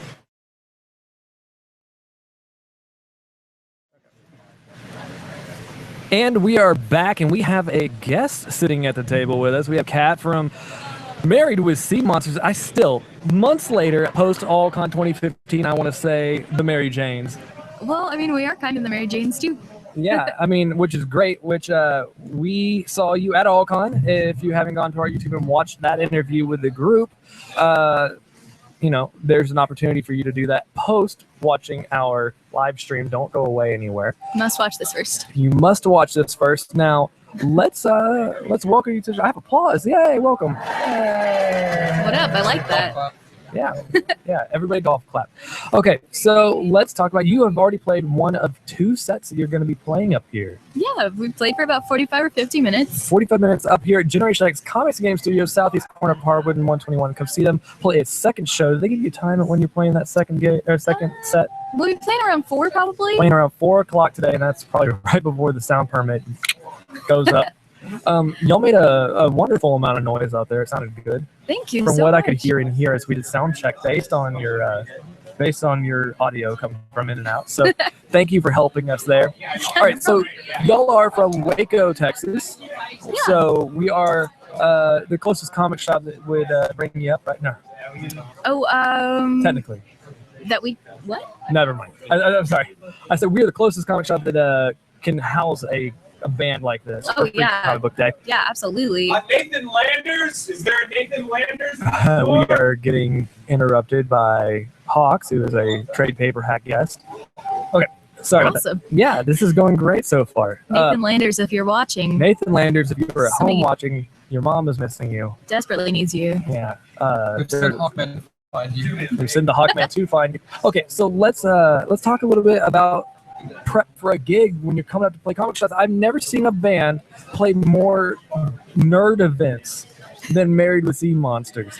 Well, it's kind of our scene. I don't know. We really just love, I mean, I love comics and I love magic and any kind of tabletop thing and, you know, comic stores and card shops. They're where we feel at home, I think. Which, I mean, y'all do play regular gigs too, right? Yeah, no, we play at bars a lot, but then again, you know, we get asked to do cons and Free Comic Book Day and stuff like that, just comic related events. Now, I don't know what they arranged for you here outside of letting you set up a merch table because y'all have a great amount of merch. Don't have any of those little vinyl records left, or did y'all sell through those? We may. Okay, because I think Scott's going to need to get one of those. As Okay. much as he probably doesn't have the cash for you or know what I'm I have setting literally up no for. cash. Zero cash. We'll figure it out Hey, for him. us too. But do you find that nerd establishments are a little bit, like, I want to say cheaper? Like, I don't know what they arranged with you here, but like, we don't have any money, but we will give you here's some magic cards or Well, actually, the Use some- nerd establishments have been the best about, you know, making sure we get our gas money back. And yeah. they're taking really good care of us today. And I don't know, at bars, you know, you run into a lot of, well, sales weren't that great, but you know, a comic book store or a con, they've got a budget. So actually, we kind of prefer to do those things. Well, that's great. That's great to hear. So are y'all are officially, now we got to get into the comic book nerd things. As much as I would like to talk about your Please. other music, but that's why we know you. We know you for the Spider-Gwen. You're essentially the Spider-Gwen band, the Mary Janes. Yeah. So the band that is featured within the Spider-Gwen comics. Mhm. So y'all make, I've heard rumor that y'all make a song for every issue or for every time the band's featured. Like, what's the Well- history behind that, or what's the scope behind that? Originally, we were gonna make a song for every issue, but then the band broke up. In the not us in the comic, the band broke up. My heart stopped. No, and so we stopped for a little bit, and plus we had to go up to North Carolina to play the Spider-Gwen #1 release there. I say Okay. we had to. We were You like, had to. You were excited. I mean, yes, we must go. And we were like super stoked.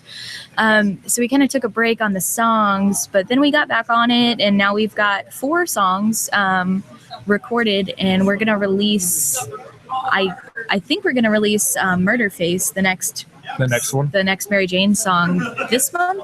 Cool. Now, where are y'all going to be? Where are y'all going to release that? You're going to do iTunes or?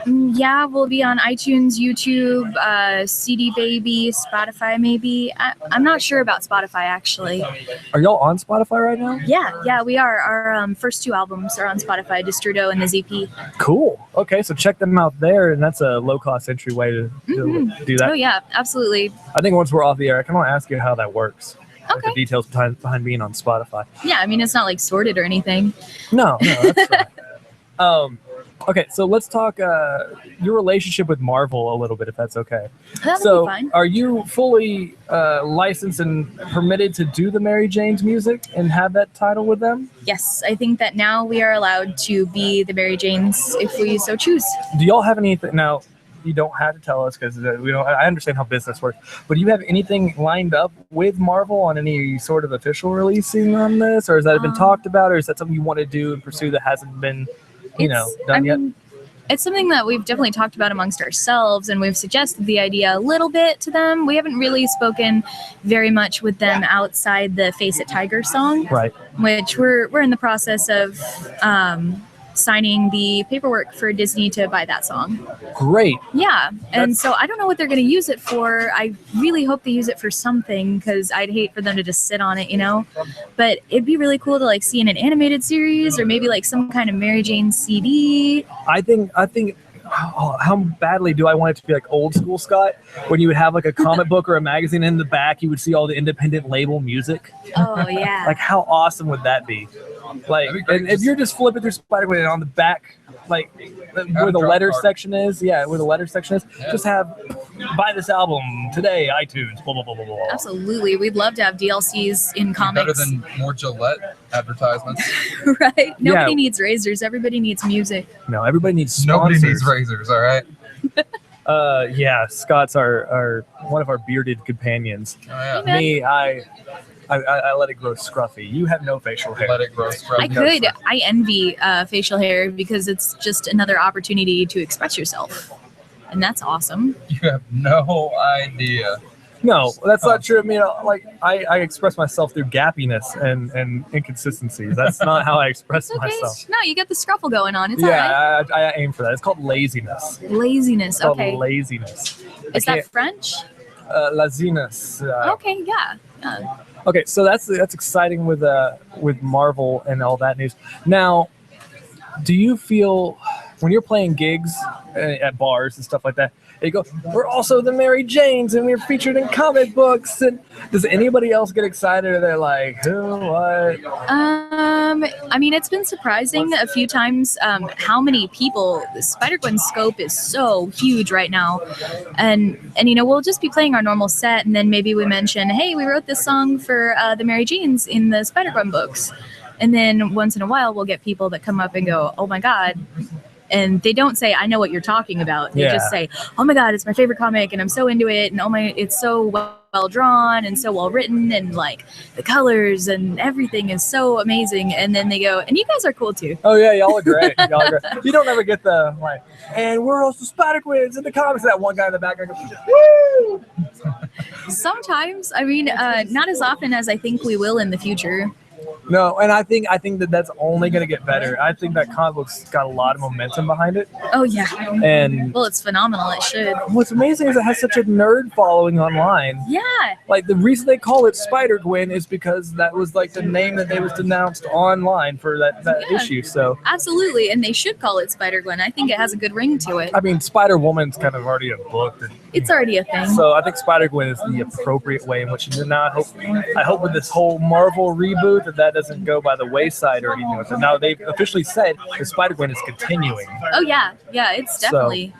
Can you kind of give me a recap? I know we talked about this at Allcon, but can you kind of give me a recap of y'all's relationship with the artist and if that's grown at all since we talked last? Oh yeah, Robbie, actually, we've known him for a while. Okay. And he's a really close friend.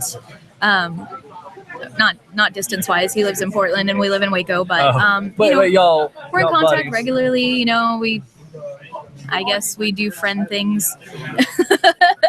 I don't know, but we've known him for a while. Scandalous for a hot second. That's not what you meant, right? Eek. I don't know. What? How close a friendship are you talking? I guess. I'm all for these exclusive scoops. If you have a story to tell me, please share a story if you have a story. I don't want to out Ryan and Robbie like that. All right, that's fine. But we came to know him because of his self-published comic called Frankie Get Your Gun. Right. And you guys can get that online for free right now at frankiegetyourgun.com. frankiegetyourgun.com. I wish I had a way to put stuff up on the computer, but I can't. But continue. It's Frankie with an IE, and that comic is so amazing. I fell in love with it immediately, and we all just kind of, I can't even remember if he asked us or we asked him. I think we just did it to write a soundtrack for that comic, because he says it's an acid western is the theme of that, and we were just like, I want that all over my music right now.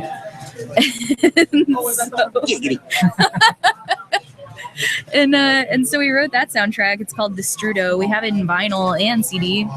I think I picked that up. I can't remember if I picked that up. This is how ADD I am. I've done nothing outside of wear the shirt that I bought from y'all last time. Like, I had tons of stuff from that con that just was sitting in a bag by my office chair. I have like a really bad thing where anytime we go anywhere that's out of town, I'll make like a memory box of that trip, and it's really dumb, I think, to everybody but me. But then I opened our merch box and I found like the comic that they made at the con, and then like all these business cards and all kinds of, you know, shirts and little pieces of artwork, and I was like, I love this. So what's next on y'all's agenda as far as gigs or nerd things? I don't care about whatever random Waco bar you're going to be in. But... Right. Neither do we really.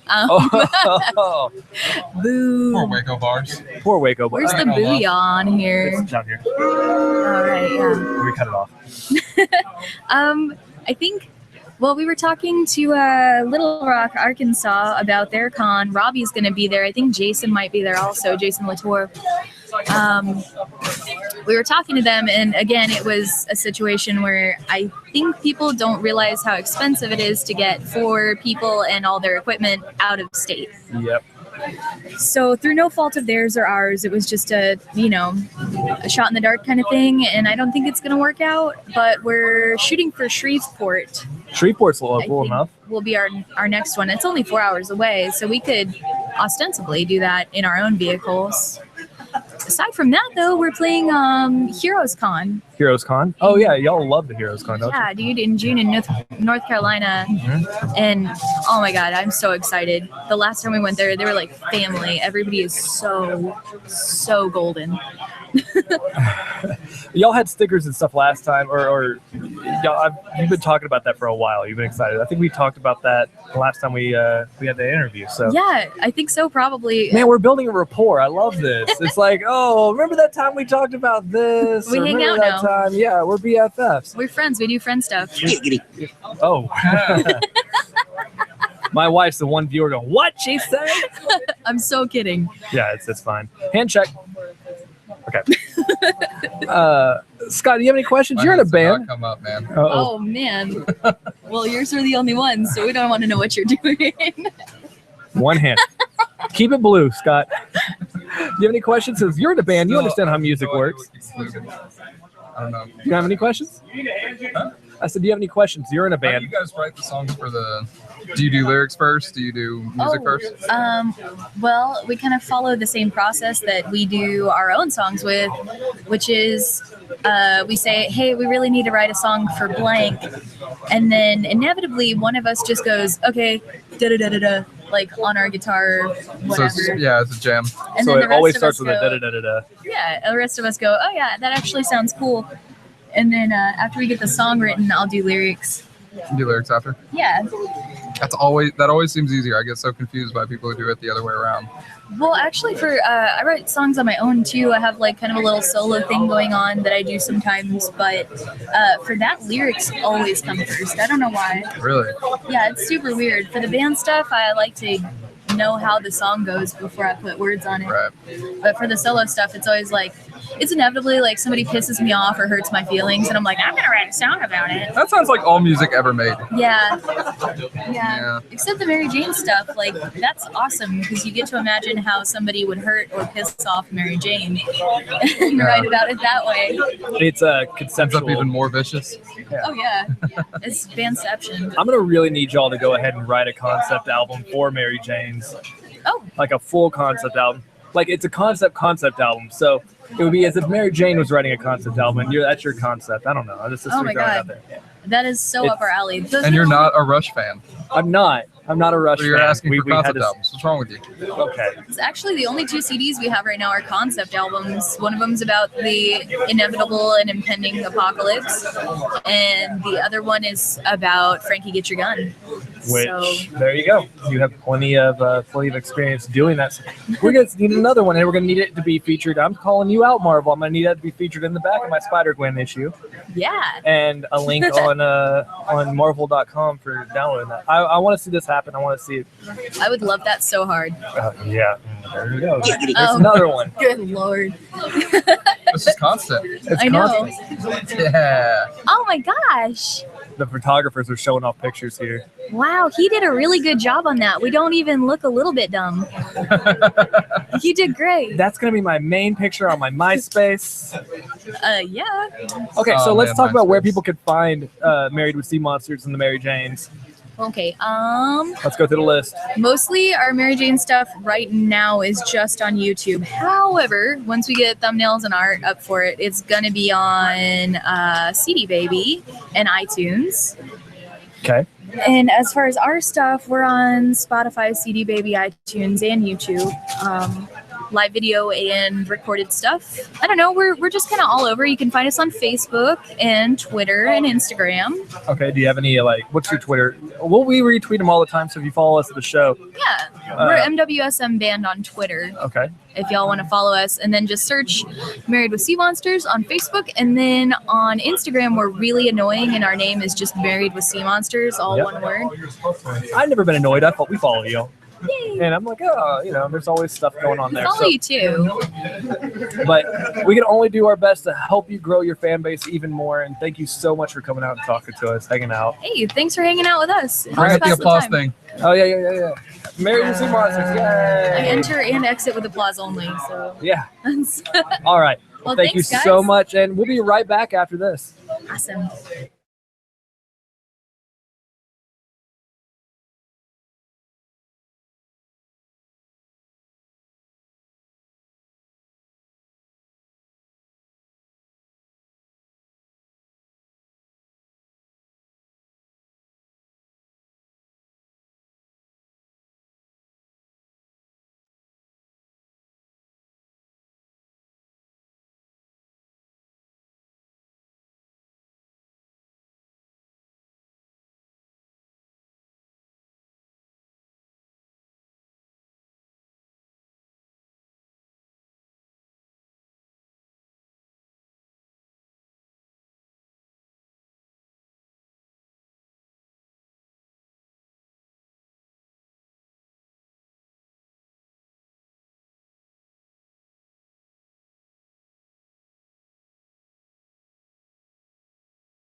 So do different than every then. Every other Gotcha. time. Okay. And we are back. Actually, no, we're not. Hold on. Hi. We'll be right back.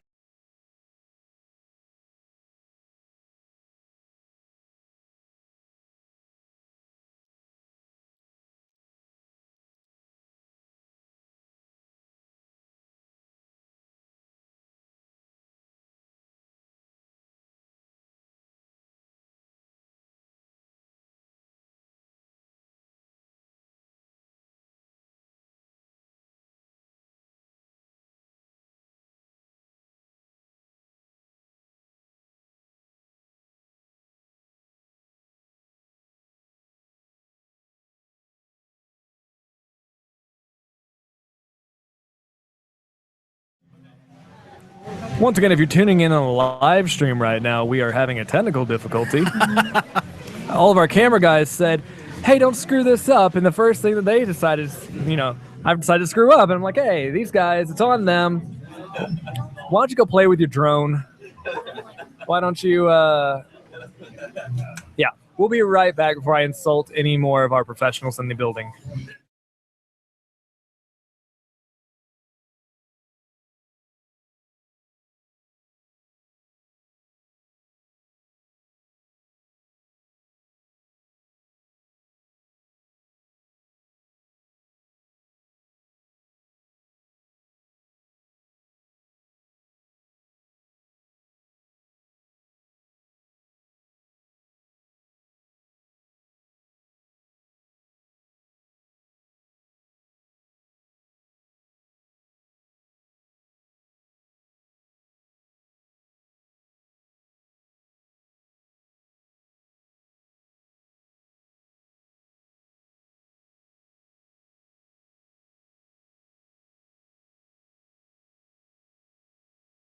Actually, I'm going to go ahead and just raise this up so people can hear us kind of chit-chat. Sure.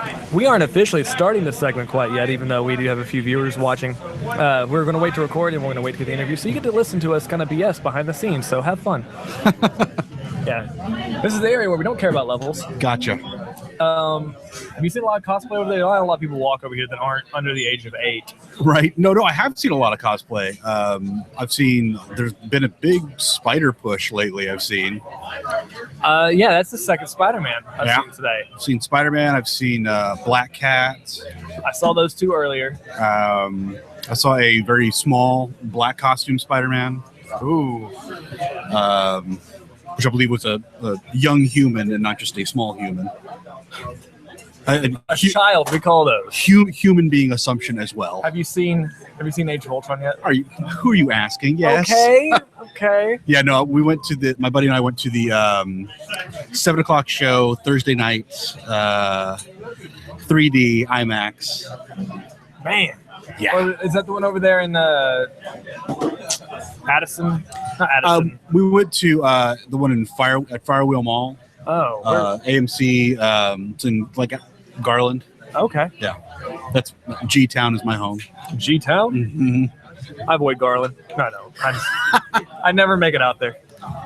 It's a distance. It was a drive this morning. Here's an option. Are you on the Twitter and stuff like that? I am. I'm mostly on the Facebook and the Instagram though. Do you want to no, I don't want to say Instagram because that's kind of hard, but tweet out, or do you say you're gonna be on the show right now, or no? Okay, that's fine. That's entirely up to you. Yeah, no. Nah. Give you the option. Okay. I can close that out now and restart it. Okay, and we will get back into it. So I have headphones. You don't have headphones. Okay, so you can hear stuff I don't. You'll be able to hear everything. As long as you can hear me, we're fine. Gotcha. Okay, and we are back officially, and we're not going to screw it up this time. I'm here with Matt Rocks, local artist. Hello. You said you're out of Garland. Yes, do live in Garland. We met at AllCon 2015, as it seems to be. We met most of these people here at that event, and I blame Jason for that. TechBooth, for those keeping track at home. All right, so go ahead and give us a skinny about your art. Kind of let us know what style you're into, or what people can expect when they visit your booth at any event, including this one at Free Comic Book Day at Generation X Comics and Game Studios, Bedford, Texas, Southeast corner of Harwood 121. Very subtle. I know. Well, I have two different styles, two main styles that I work in. One, which is more of a fine art style, I call digital black velvet, where I take photographs. Sometimes I combine different photographs, use a walk-on tablet, go to Photoshop, and I paint, like sometimes it's true to life color, sometimes it's like crazy Technicolor, over the image, and then I put a black slate in between what I've painted and the source image, and it comes up with this really funky looking crazy style. Okay. And that's more of the fine art, but then I do my comic style art, which I do my web comic in, and I do mostly at the conventions. God, my influences probably be like Matt Groening is a big one. All right.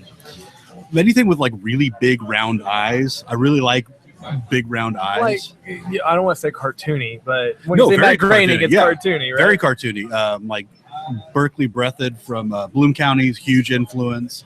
Lots of I mean, still watch like Warner Brothers cartoons today. I mean, I was taking a look at your table. You had a lot of Hanna-Barbera and kind of influences. I saw some Dexter on there. Cartoon Network is a big Cartoon influence. Network. Yeah, I've got two daughters, 15 and 11.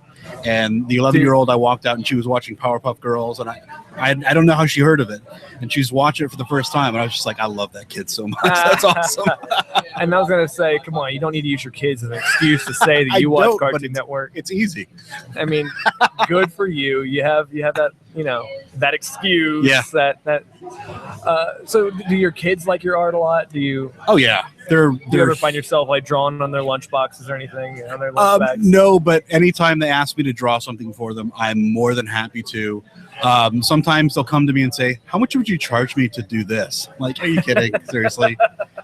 I mean, come on. But yeah, no, I always love to show them what I'm working on in the middle of working on big projects, and they're always very supportive, and they'll make suggestions, and you always say like, thank you for the suggestion, and sometimes they're actually really good suggestions, of course, like things you didn't think of from a little girl's point of view. And which I'm glad you're not thinking from a little girl's point of view. Not all the time. No, but you have to sometimes. Sure. And it's good to have that extra input. Yeah. So do you prefer, like, if you had to choose pen to paper or Wacom to tablet? God, that's hard. I don't know that I could. Geez, like if I was stuck on an island and I could only make art one way. An island with Wi-Fi and electrical outlets. Well, I mean, this presupposes like the question, like what sort of CDs would you bring with you to an island? Yeah. If there's no electricity, does it matter? This island is sponsored by Starbucks. Geez, I don't know. Because I do my webcomic, I do 99% of it in Illustrator. But I sketch everything out in pen and pencil or pen and paper first. I don't know. I couldn't. It's like trying to choose which child I like the best. Okay, so my next question is, which child do you like more? Don't answer that. The one named pen and paper. Oh. Okay. Well, that makes sense. I got to ask you the hard question, Sure. It's just not worth it, right? Okay, so the next hard question, I'm taking a look, make sure there's no children around. We were asked to keep this as blue as possible. I don't know what that means. This will become evident. At some point, when you're drawing a female figure, which I saw a few on your table over there, and I saw one that was the She-Hulk. Yeah. I'm going to keep this as vague as possible. At what point do you need to say, oh, when this character was wearing this female character was wearing this costume in this room, it was cold? When you go, pew, pew. You mean she was? Yeah. Giggity.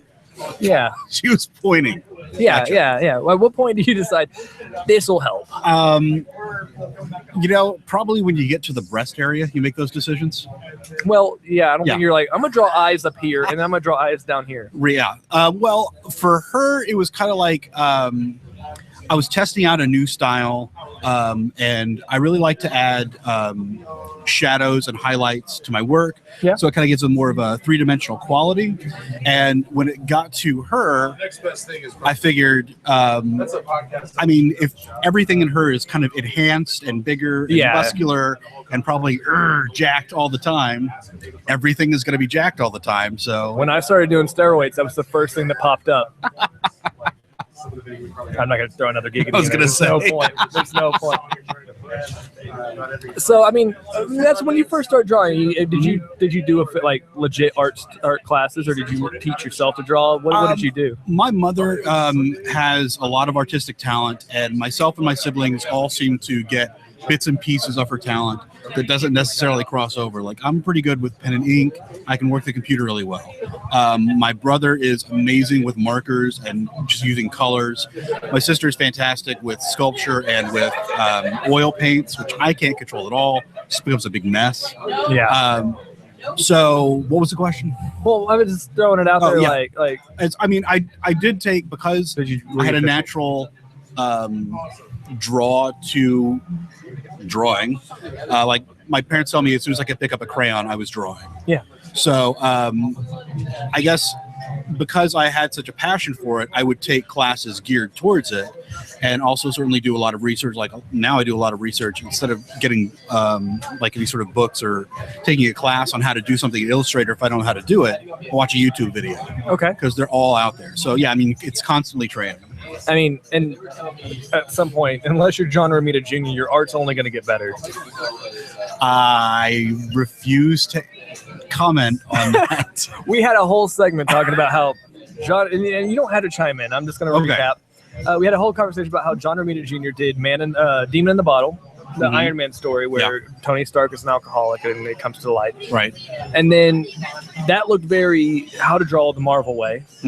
And now you have John Romita Jr.'s art in like current and Superman and I love it. You like that art? I it. can't stand that. Ever since I picked up, I think it was Cable versus Weapon X, like back in the 90s. Yeah. It's like a 2-issue miniseries, I think.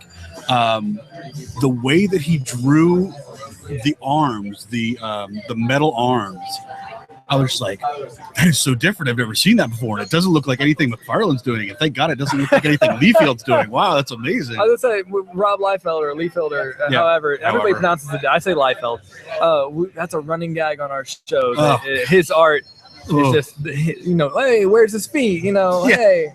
Who taught you proportions? And sometimes like proportions will get out of whack, but it doesn't matter, and it looks good. Like Mark Silvestri, when he draws somebody running at you, when he foreshortens that foot, it looks really strange, but it's beautiful art. But as long as it makes sense in context with the rest of your art, right? Right. I mean, and I guess in Rob Liefeld's excuse is that it all looks bad, so it's okay for that.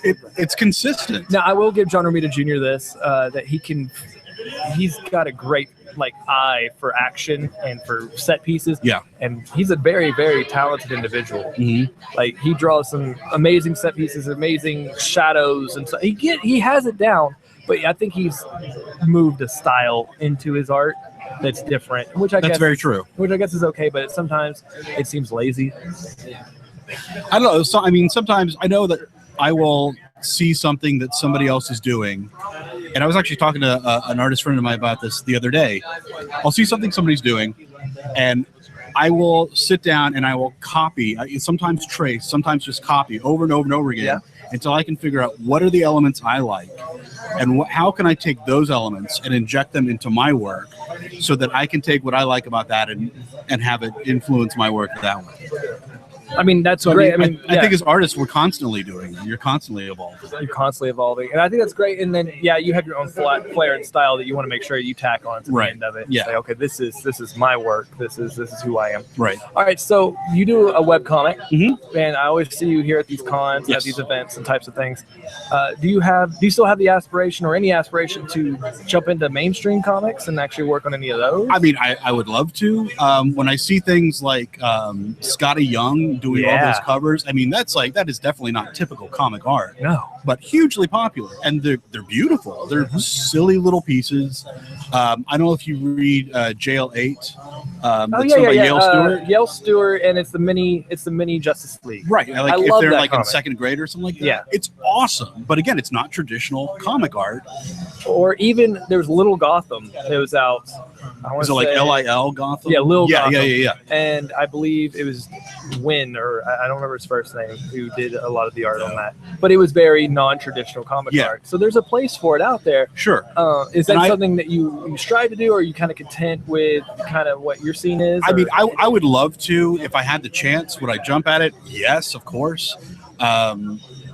I mean, rights issues aside, all the stuff that's going on with that, it seems like we're in like a 5-year cycle where there's always an argument between the two big houses and at least one creator over rights management. And certainly with expanding media, it's going to get bigger and bigger and bigger.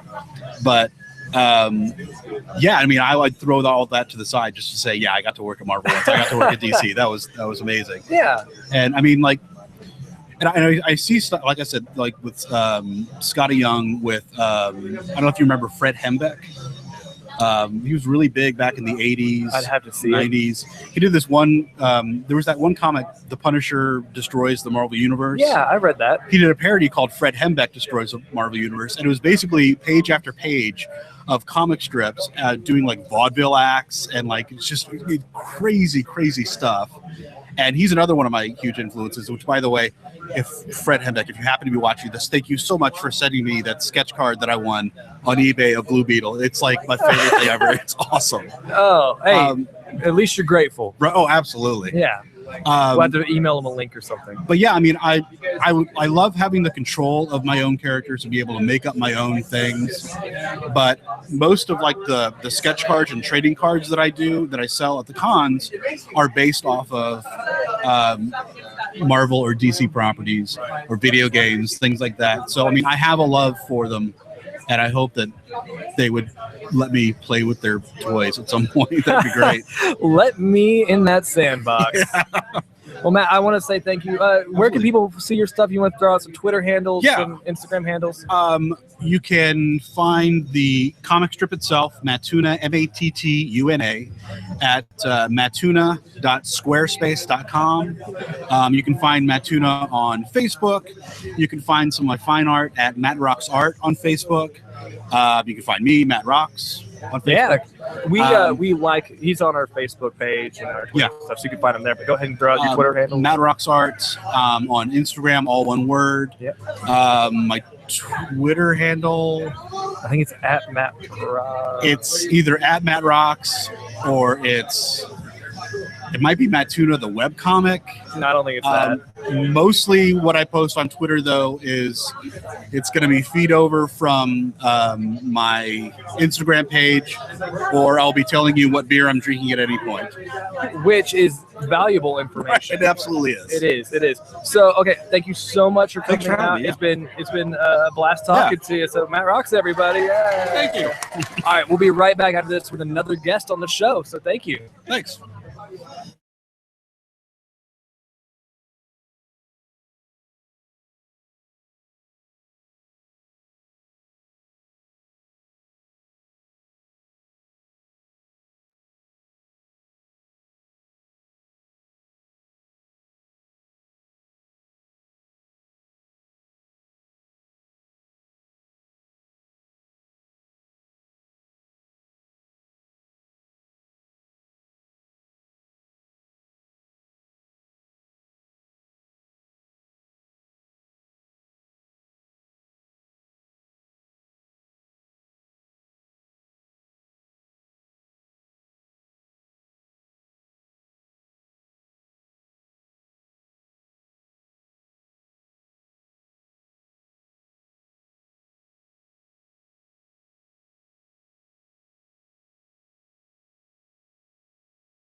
Everything going okay over here? Yeah, everything's going great. Everybody that's currently watching the live broadcast, we will be right back with another artist, musician, somebody fancy. So hang out.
And we are back at Live Comic Book Day for Generation X Comics and Game Studios over here at the southeast corner of Harwood and 121. We are Trade Paper Hacks. My name is Alex Lee.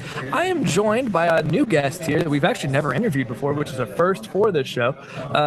David Daub from Dusk Comics. I had to look at your shirt again. So that's why it's there. Don't mind me. I'm wearing my show shirt on here. So you need to get a logo this size. That'll be the trick.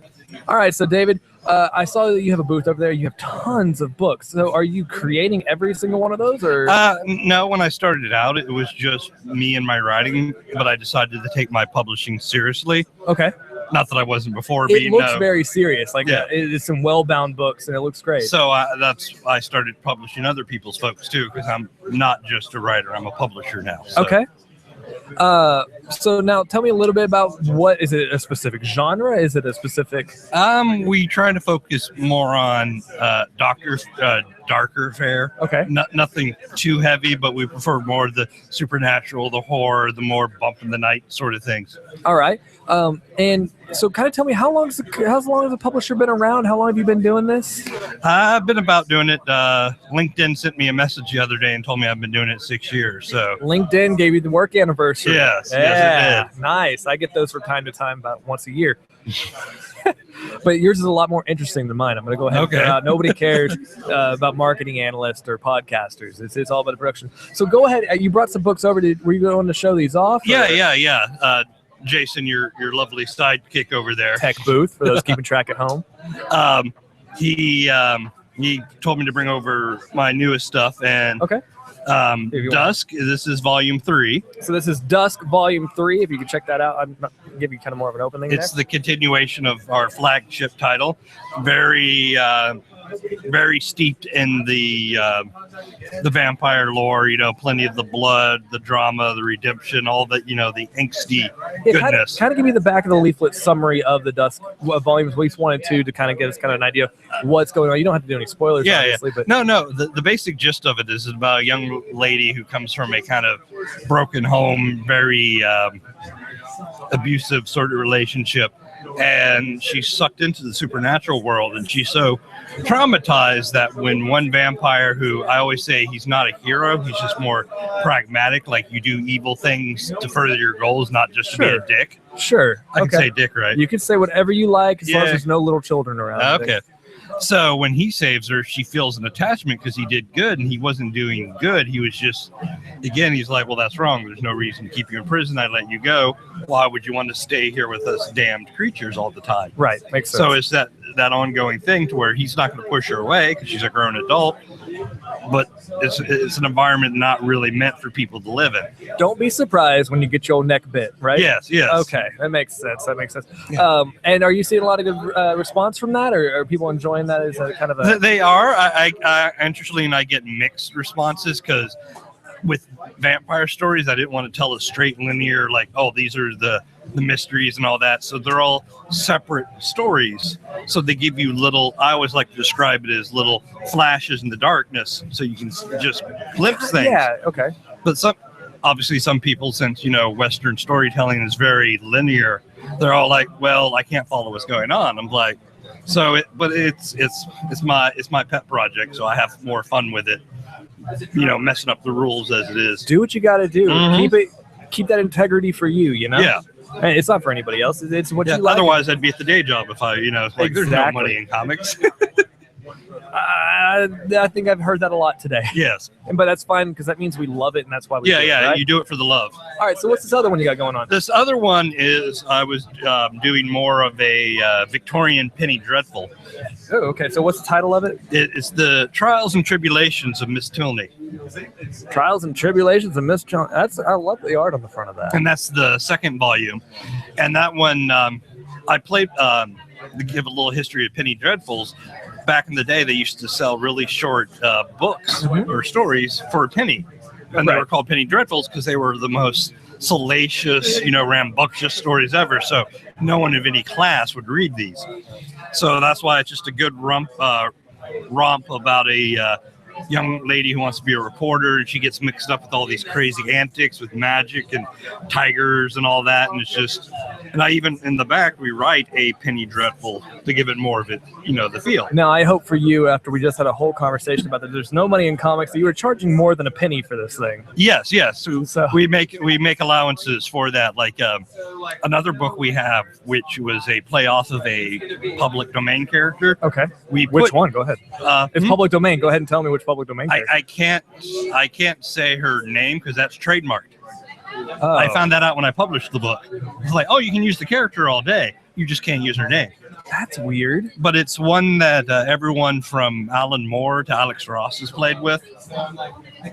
Couldn't tell you. I can't. Yeah. I can't. Well, no, they've played with a lot of them. Okay. And it's the more traditional. It's the woman in red fight. It's not the woman in red. That's another particular. Oh, I'm keeping up. Don't worry. Don't stall out for me. Okay, but it's that typical woman in red crime vigilante style. Okay. And long story short is as a joke, we did a recreation of her first cover. And I put 15 cents on it because that's how much it cost at the time. And then I realized I know how clever comic people are. So I had to put the little asterisk note. It's like, only if the year is 1963 do you still get it at that price. Oh, time travel stipulation. Yes. Very smart. You're thinking ahead and backwards. I'm sure Gallifreyans will come any minute now and with their 15 cents to buy my book. I hope that doesn't happen at this free comic book day. Yeah. That seems a bit terrifying. So do you have any upcoming projects? Anything that you're really looking forward to? Well, those two just came out, and we recently did a novel on based on the Dusk world. I thought, okay, I'm waiting on the artist and all that. I could write a novel. How hard could that be? Ha ha ha ha. Yeah, it's kind of difficult. Yeah. Prose is not a learned skill. I got beaten around by learning how to publish comics. I got beaten around on how to write a book. So apparently that's how I learned, getting beat around a lot. Failure doesn't mean the end, right? Right. It's all about. There's an old Chinese proverb where it says, trouble begets experience, experience begets wisdom. There you go. I'm not Chinese, but I believe you. Okay. I believe. I'm like, yeah, I can say that you're it's the right something path. I read on the internet, so who knows who wrote it for real. All right. So do you have any place that people can check these out? Any websites? Anything like that? Yes, you can go to www.duskcomics.com. Okay. Or you can just Google us on the web. And once you get past a couple of those characters from when Spider-Man split into 4 people. Oh, wow. I didn't even think One of that. them was called Dusk. I didn't realize it either until I'm like, how's he the first search? And yeah, your SEO will get stronger the longer you do this. Yes. So don't worry about that. All right, so Dusk Comics. So Doug from Dusk Comics, thank you so much for coming out and giving us a conversation. I appreciate it. No problem. Thanks for having me. Thank you, sir. And we'll be right back with hopefully another guest. So hang out.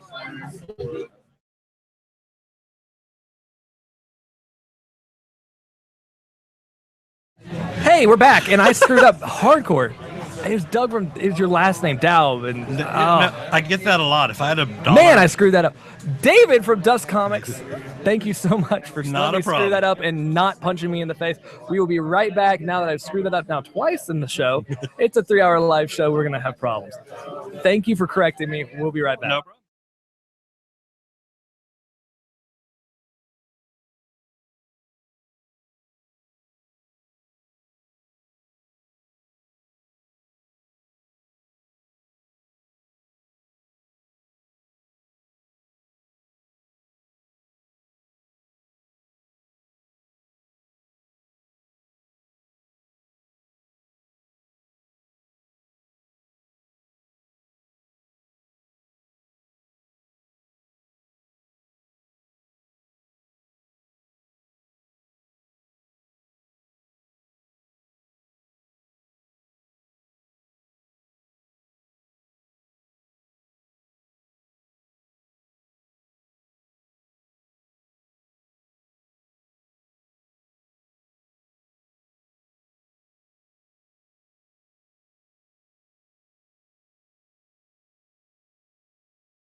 All right, for everybody patiently sitting there at home watching the show, I'm going to take a quick break because I'm losing my voice, and we've been here going on 2.5 hours here at Generation X Comics and Games Studios over here in Bedford, Texas.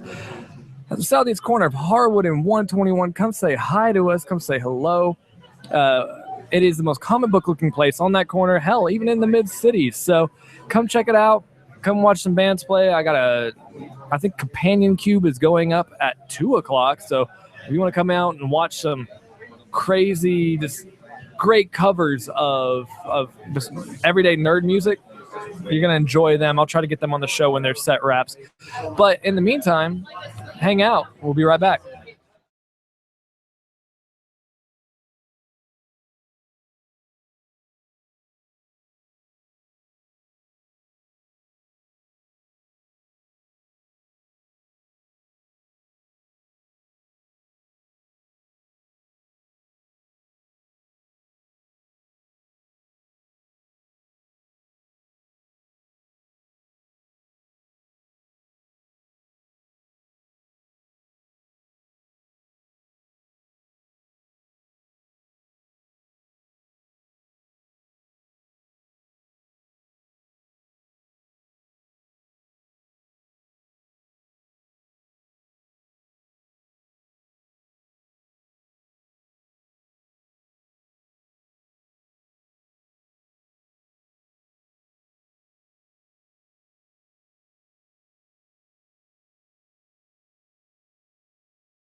for everybody still watching, I'm still not having a technical problem for once. That's fantastic.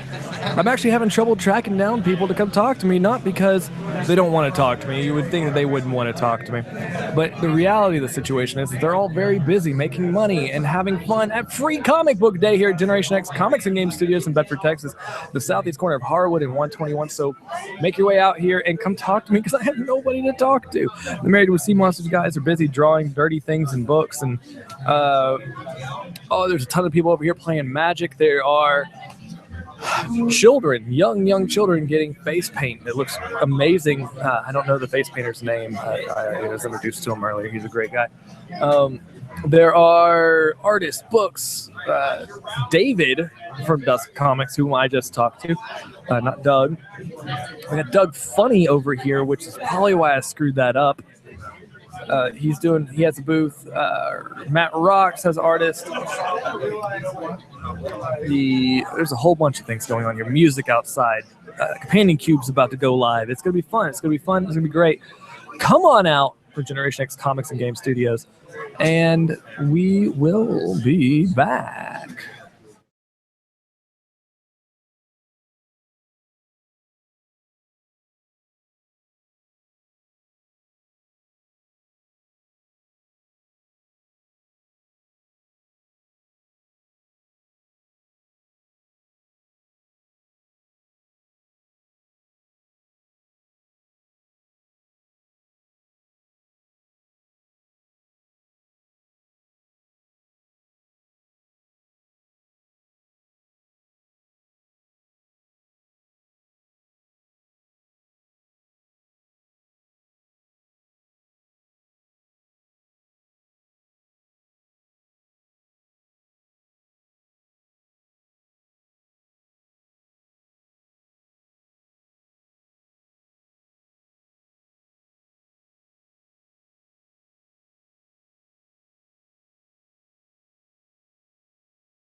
And I am tuning back in here to come say hi to everybody that's still watching the show. We are still hunting down artists and all sorts of things, but artists, musicians, somebody come talk to me because I may be pretty, but I'm not fun to talk to, apparently. So that's, I'm just good to look at, let's be honest. Yeah, I might actually get you on here in a second because you have a podcast, you know how it works, but you're working. I don't want to take away from what you're doing. Just met a young artist named Alyssa Harleman. I didn't actually get her name when I talked to her. Alyssa Harleman handed me a portfolio of all of her art. She is a featured artist here at Free Comic Book Day. She's got the sequentials down. She's got good stuff, and she's got YouTube stuff. So go check her out. She has a website here, Alyssa Harleman, theartist.weebly, WEEBLY.com.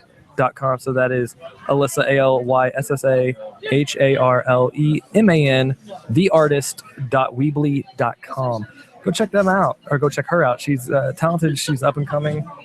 She's gonna be she could be the next big thing. She's from Alabama. I haven't met anybody from Alabama. Actually, I didn't tell them this. I have an ex-girlfriend who lives in Alabama, my first girlfriend, and she it didn't end well. And I'm stuck with that memory in my head of how that didn't end well. I'm older now. I've learned. I've learned these things. I've learned how not to go crazy, but. All right, so I will be back with a new guest here momentarily. Hang out.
Sure. Sure? Okay. Scoot up just a little bit more. Okay. I just want And we are back here at Generation X Comics Game Studios with Trade Paper Hacks here with Alex Lee. Now, my name is Alex Lee, and I'm actually sitting here with Lee from Oodles of Whimsey, which is a vendor here at Generation X Comics Games Free Comic Book Day. And you are easily the most colorful person in the entire room right now. That was the intention. That's the intention. Hey, look at me, hair, horns, and plush. Plush is the thing going on here. Now, what is this little guy? This is Magadoom. He's one of my adopt-a-monsters, and he actually enjoys reading comic books and idolizes superheroes and supervillains. So, can I see him real quick? Yes, is that okay? you can. Let me kind of show him off to the camera up here. So once again, what's his name? Magadoom. Notice I'm like holding him like it's a real person. Like I believe it, and he's got these little wings and a tail. This is really well done. Thank you. But he is a one-eyed monster, it seems. Yes. These are great. Now, what got you into? Is this all you sell, or is this? It's all that I currently sell right now. Okay. I'm working on making more manta cakes, and like different. You are gonna things. have to explain all of these things to me because I do not know what they are. Sorry. No, that's perfect because we are a educational show apparently. Here, I'm gonna hand this guy back to you because he looks much better being held by you. Okay, so you have, what do you call these guys? These are adopt-a-monsters. Adopt-a-monsters. They're all unique. Like I will never make the same one again. Okay, so that's why they get unique. So stories if you want and this names. guy, you got to come today to free comic book day at Generation X. Now, what got you into making these? I started off just making little slimes, and then I realized that was boring, and I liked making little animal dolls, and from there I realized those were also boring. So I just started making monsters instead, and I designed them, patterned them, and make them all myself. Wow. Okay. So you also threw out the word manta cakes. I don't know what that is. Is that food? It's a plush made to look like food. It's considered a sea pancake. Like, you know how manta rays, they look like pancakes? Yeah. So I make manta rays in pancake colors, and then I put little syrup on top with a little butter.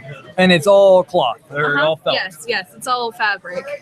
That is amazing. Now, Ultra soft. yeah, so your clientele that purchases these things, what's your main clientele? Is that like, do you see people like you or younger, older? What are you finding?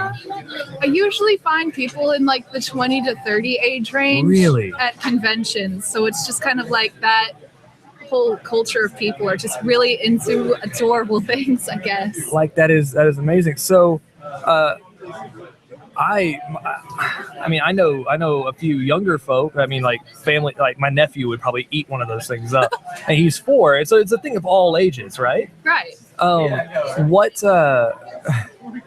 What cons have you been at that you've noticed where you're really selling these well? Or I mean, I didn't see you at Allcon. I mean, that was the last one. Actually, I was at Allcon. Were you at Allcon? Did you have a booth? I did. Well, okay, here's the problem. I was selling with 2 other friends at the same table, so all I had was monsters displayed at the top. Oh, okay. And they all sold except for one. Were you this colorful at Allcon?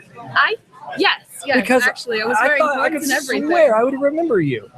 Like, just pink. It was a little bit more subdued. It was more like this color scheme instead of this saturated pink because I recently got this wig. Maybe that's what it is. So is this like do you go to your Monday through Friday job dressed like this, or is this something that you I work in a daycare for like teeny tots, like the 6 to year old age range. I think teeny tots would love this outfit. They would. At least the color would not. Work wouldn't, and that's good. Boss would fire me immediately. Because it's a church, and I look like the devil, apparently. Well, the horns are a bit much. Did you make the horns? I bought them at Party City, and I repainted them. But otherwise, yes. That means yes, that you modified them. They're your, nobody can go out and buy them like that. No. That would be amazing, though. So, like, belligerently colorful. I can't get over that. Like, you're even wearing 3 different pairs of socks.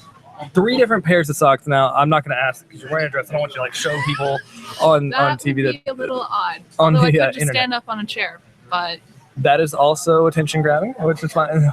Do what you want. If you want to show off your outfit, that's up to you.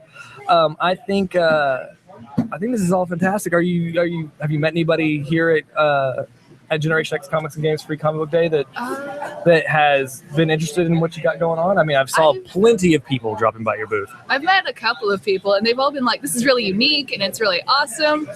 But the problem is, since I have handmade all of these, they're a little expensive, and it's not really geared towards a comic store. It might be a little bit much for me to ask, like, how much does this little guy run? He's 55? 55 for a custom doll that nobody else is ever going to have? Yes. I He's think one of the lower end monsters. There's another one over there named Spiarf, and he is 70, but he has an entirely different head design and everything. Wow. I mean, it's really well made. And I don't think people are going to quite get the concept. I think now I understand why your 20s or 30s would really appreciate it more, because the face paint age is not going to appreciate it. Now, they will appreciate the color that you bring to the room, right? But they won't appreciate it as much as they'll tear it up. They'll do sorts of stuff with it. Little teeny tots can't afford this kind of thing. I've met some teeny tots that have some dollar bills on them, but they can afford. I've never met them. I'm kidding. They're called trust fund babies. They'll grow up like that forever. Okay, so do you want to go ahead and throw out like a Tumblr or anything like that? You can find me on Tumblr at Oodles-of-Whimsey. That's at Oodles-of-Whimsey. Well, it's been great talking to you, Lee. I appreciate it. I appreciate you stopping in and saying hi. Feel free to come back over if you ever have anything else to plug or anything like that. So cool. Thank you so much. Yeah, it's been great nice talking to you. Okay, so we'll be right back. Wave up here. This is where people see you. Hi. Bye. And we'll be right back. Thank you. Cool. Thank you.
Terrible looking like that.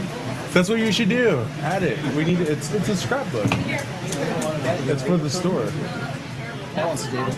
There you go. We got pens and pencils. Whatever you want. What does Free Comic Book Day mean to you? We're gonna take this back to 4th grade. You doing all right there, buddy? Yeah, I'm trying to figure out where my YouTube app is so I can Say that again. grab the URL and say, hey, we're still recording. Show goes on. Right. What do you want me to send somebody over? Yeah. You need to talk to somebody about tweeting out, Facebooking out there, recording or live broadcasting. I don't have access to the Facebook, but I can share it. I can share the tweets and all that. I told them, I said, like, you should probably tell Brooke. Like, Brooke would be the one behind me. Brooke doesn't do the Facebook. The only person who does Facebook is Seth, though. That's not happening today. She out? She's here, but I don't think she has the device on her to do it right now. I mean, we could always go tag the page itself, but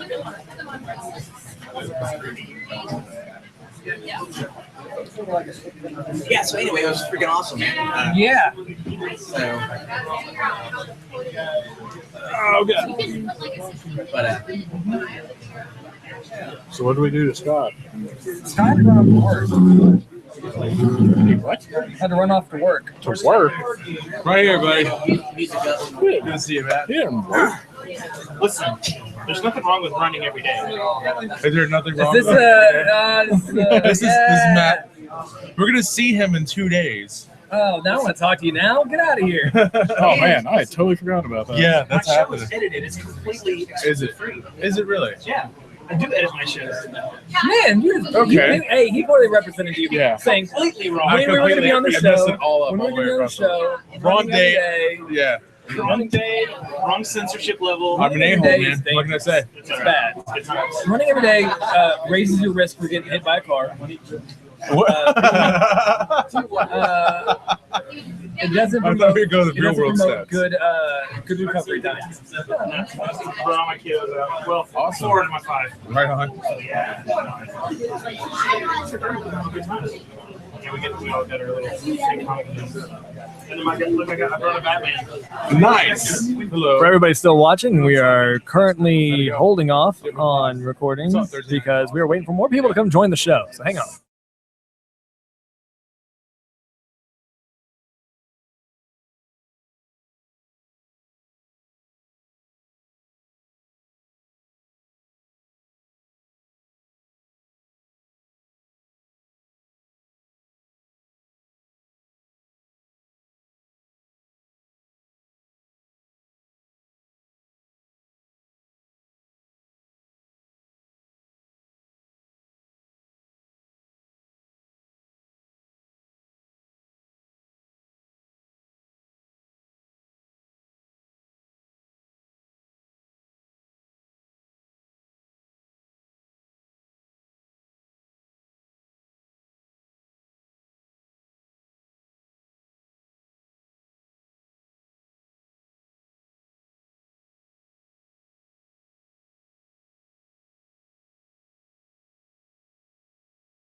And we are back, and now you may recognize. Hold on. Hey, that mic's not even on. One more time. Test. Check. So TechBooth was talking into nothing. I like that. Once again, I love that idea. Okay, so we are back. We are back at Generation. No, hold on. I actually got to hit record. We are back at Generation X Comics and Game Studios over here at Free Comic Book Day, Bedford, Texas, southeast corner of Harwood and 121. I've said it a bajillion times so far. I believe you. It sounds like it. Yeah. Please don't call me out on that. Now you may recognize these two jokers from the rest of the Trade Paperback show. I have Mark Thompson. Jokers. And damaged written across his forehead, TechBooth, Jason Dyer himself. Say hi, TechBooth. TechBooth. I don't have a TechBooth drop ready, Wait, but I that's will. it. You don't need one. That's the That's a good one. Yeah, That's a good one. Is Yeah. that the homeless and dumb thing? No, that's this one. TechBooth is super dumb and dresses like a homeless person. That was really loud. That was really loud. Oh man. But that's Why true. was that so loud? Because it's so true. So you're saying its volume is based on truth? Is that what's going on? I didn't know that's what happened. So Scott's right all the supposed to be time. screaming around. Yeah. It's just at the top of my lungs. Anyway. Okay, so how is Free Comic Book Day going so far, guys? Employees of the store. It's been a very big success so far. Yeah, everything going in support. What is it? Just now after 2 o'clock, we've already had as many people last year as we've had. This Had- year as we had last year. Like all of last year, All of last by year. 2 o'clock today. By 2 o'clock today. Wow. Bitch, much bigger. Much bigger. Man, it is much bigger. You just cuss? Just let it go. No. Did you just let it slip? FCC says that's okay, according to that one song from the United I don't care what FCC says. I care what Yeah. Wayne is going to throw a spear over here. He wasn't listening, so He's it's got fine. the learning stick. He wouldn't really throw the spear. We'd have plenty of time to move. Yeah, he just walk over here and hit charge you. with the stick. Yeah. Okay, so I've talked to a lot of vendors. I've talked to musicians. Some I've talked to some folk, man, but I've got to talk to my buddies. We've been busy all day. We went. So selling Scott, stuff. Scott was here, and Scott had to leave because he had to go handle some work stuff. And by work stuff, he probably had to go to the bathroom. Sure. Didn't Yeah. want to come Yeah, back. You need complete privacy for that. He does. He doesn't I was want- loaded up on Free Comic Book Day comics. Yeah, so- he's like, I'm gonna go hang out. I thought that meant he had to go take care of his girlfriend. Oh. Ooh, calling you out, Scott. Oh. It is work, bro. I'll give you that. Relationships are work. That's the truth. That's what you do. That's how it goes. Well, it's different. He's hourly. We're married, so we're salary now. That's a good way of looking at it. That's a good way of looking at it. And this is what I've missed all day. Yeah. It's these two clowns. Man, we've had a lot of fun. We've had some bands playing out there. We got pushed back about an hour on our schedule, but it's going well. We've Let's had go on. various sponsors Companion up there. Cube is up right now. Yeah, we Are they had playing Rocket right Science now? Academy They're playing up right now. there. We had DJ Solos from Vanguard do a set. I heard that. We've got Companion Cube going up right now. After that, we have Doug Funnie. Yep, Doug told me that himself. And then I think What's Doug's real He's name? married with Sea Monsters Hidden Jason. again? Jason said that to me earlier. Yes, and then after that, we'll have them again. I can't wait to get the drone out there, dude. The last performance, we're gonna freak Jared out. I don't know if you guys know this, but apparently Jared is a technophobe, like a straight up Luddite.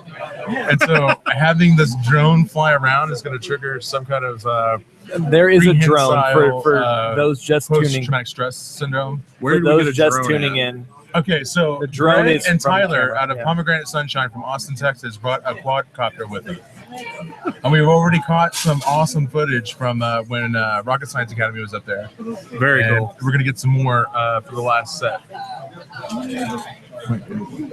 Oh, I'm sorry. So- Work came by. Yeah, Y'all stop talking. Work Is that- came by, so we had to. Oh, we're kind of like cheating by even getting this much time to talk. Yeah, I know this is On more the time cam. than I thought we would have. I was gonna so- say I'm kind of waiting for the death stare from Wayne. Actually, he told me to come over here and do a little broadcasting. Yeah. Did he really? That's awesome. Yeah, do a Oh, little man, bit of the what talking. support we on get out of camera. That's a bromant right there. A bromant. A So, bromant. here's what we'll- That's Wayne being a bro.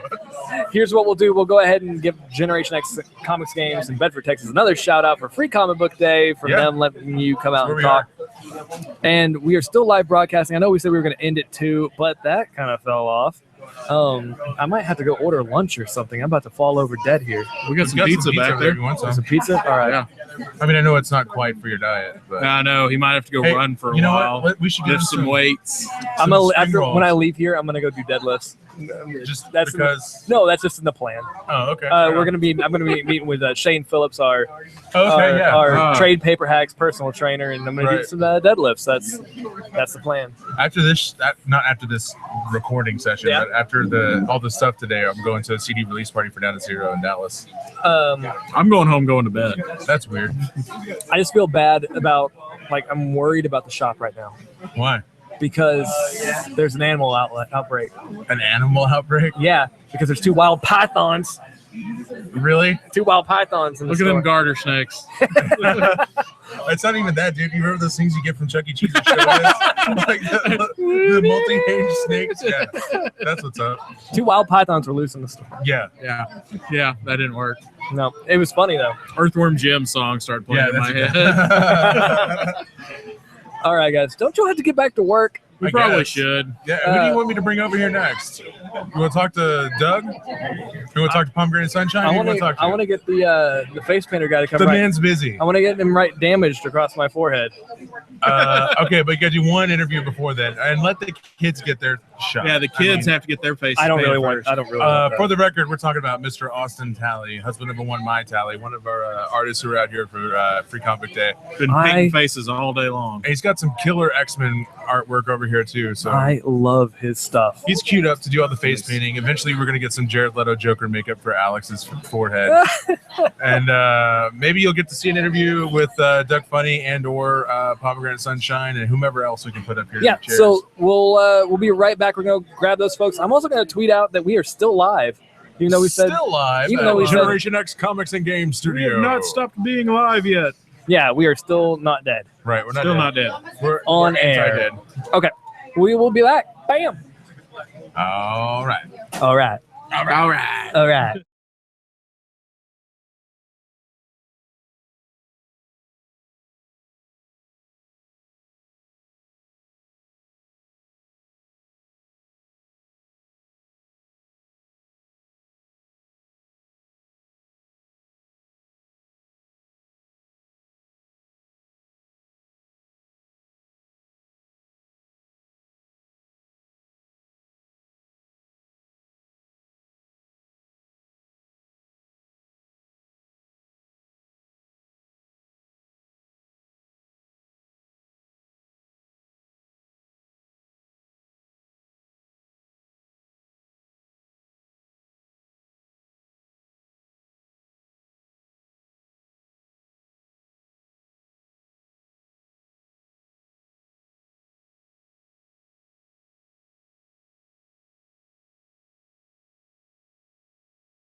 For those currently watching, we are still waiting for more talent to come our way. So hang out.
For those of everybody just tuning in, we are still here at Free Comic Book Day. We are just hunting down some quality guests. I might do a monologue, a soliloquy, something of that nature. So why don't you hang out, and I will be right back.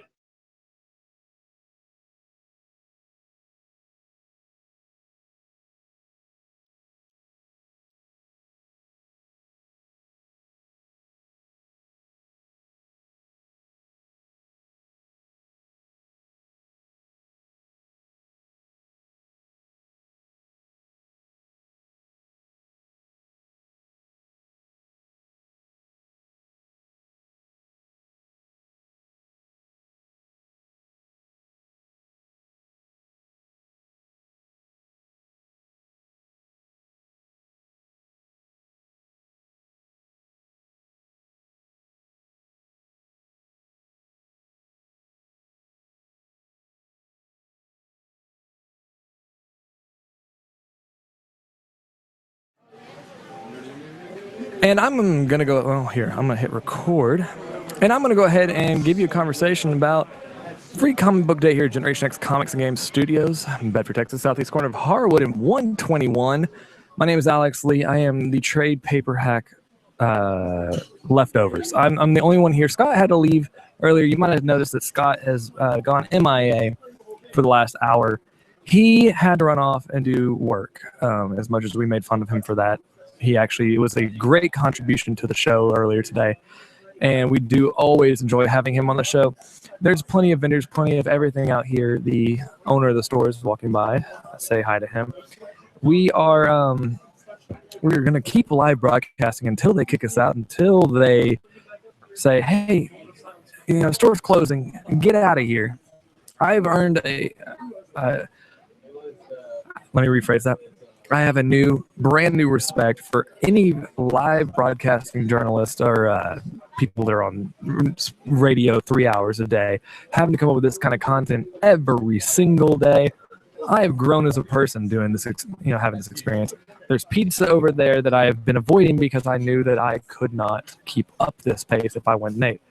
The video guys to my right, video and camera guys to my right, and you can come over and frame if you want. Good luck, Tyler. Yeah, they're giving me crap. They've been giving me crap all day to shoot me dirty looks the entire time. That's all I do. Y'all gonna come get on the show. Come sit down. On the show. Oh, yeah, that microphone's not turned on, but We're here. still on it though. Yeah, here. Come take a seat. We'll have a conversation with the folks that are doing all the audio visual here. And I heard rumor that they have their own podcast down in Austin. Yeah, man, we do the Wants&Gets Comedy podcast. We've been doing a lot of writing, doing a lot of skits, kind of getting that stuff knocked out, making more of an internet presence. Mostly I'm just doing stand-up comedy. We've got a show May 4th this Monday, 8 p.m. Cap City Comedy Club, and then I'll be in Waco on the 21st this month too. Well, that's exciting. Go ahead and I did a horrible job of introducing you because I'm terrible with names.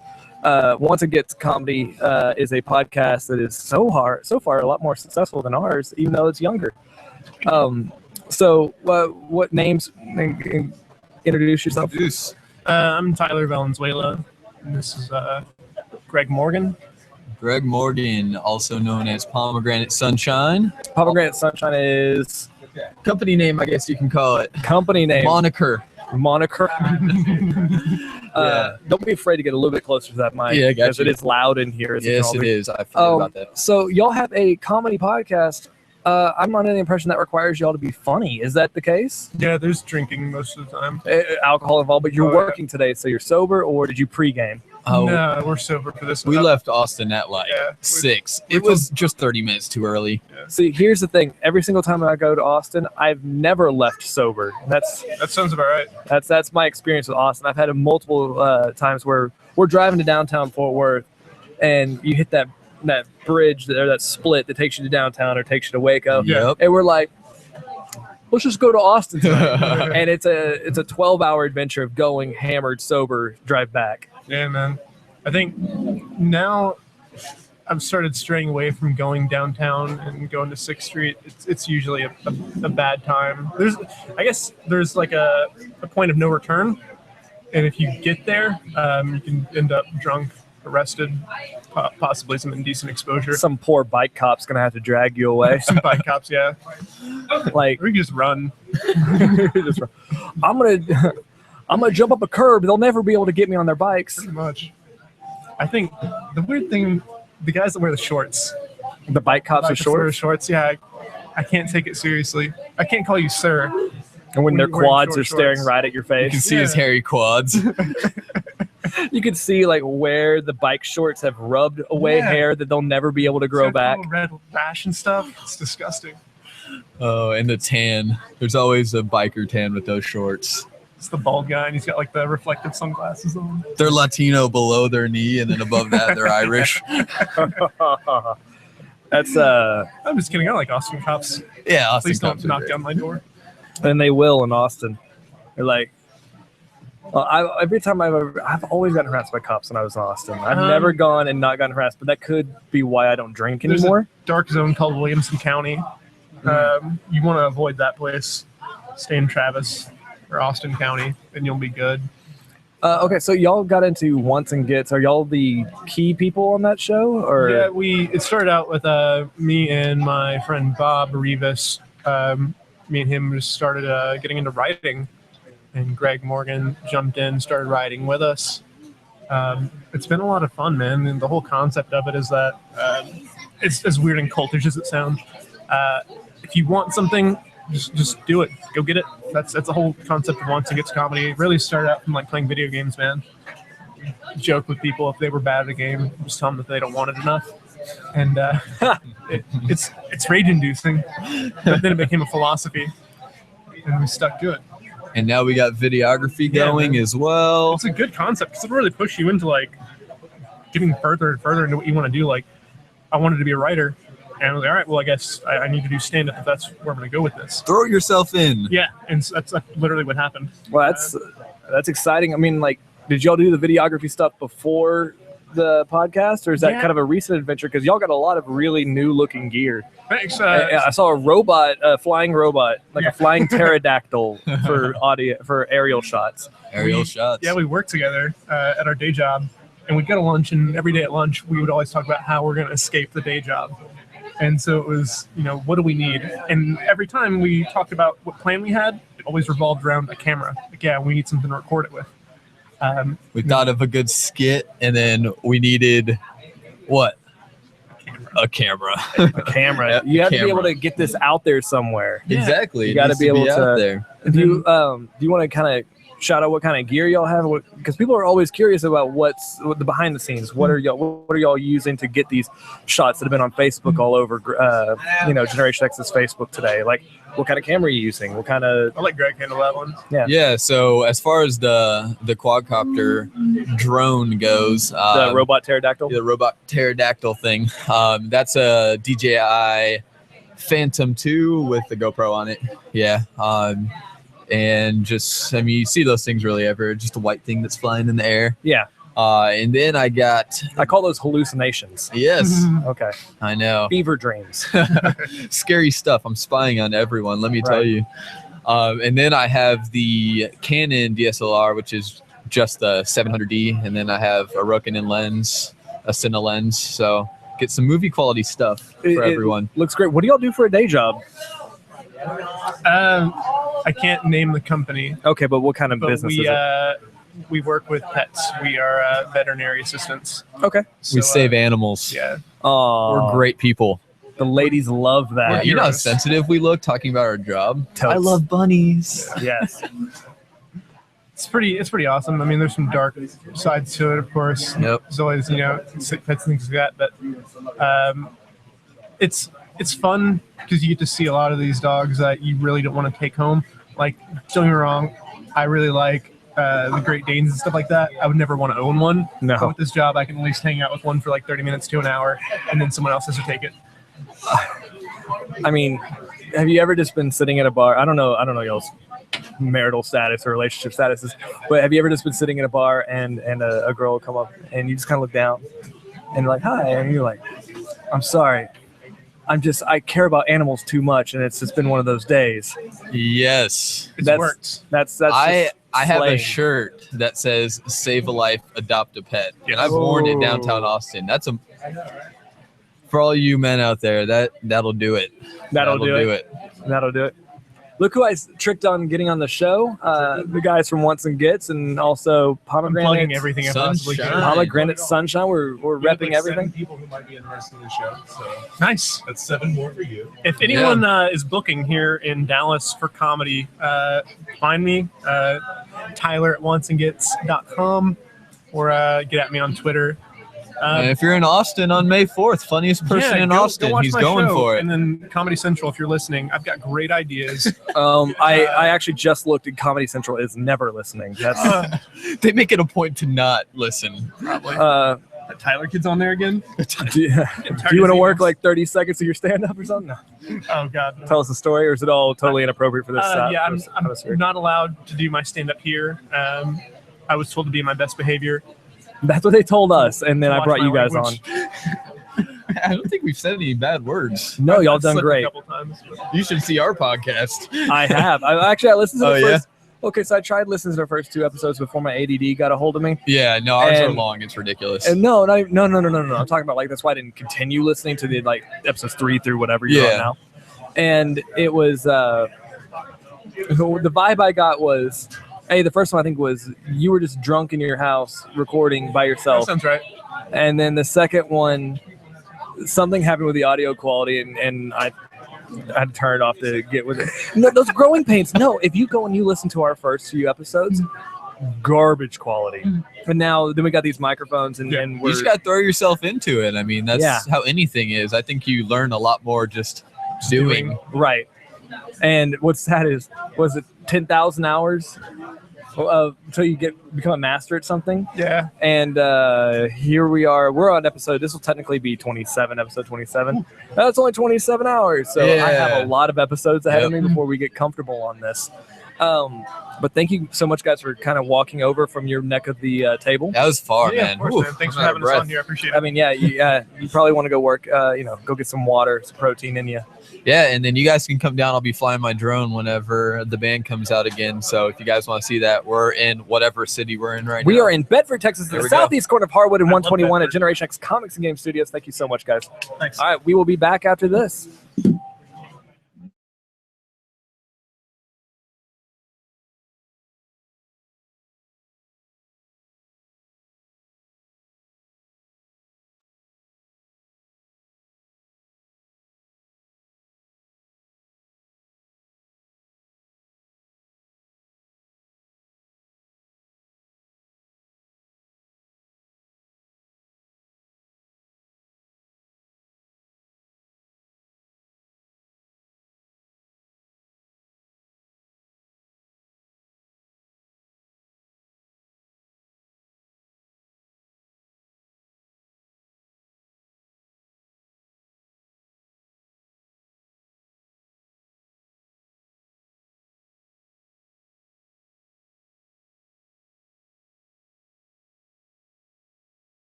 All right, for those of y'all just tuning in, this is Trade Paper Hacks, and we are live broadcasting from Generation X Comics and Game Studios over here in Bedford, Texas, off the southeast corner of Harwood and 121.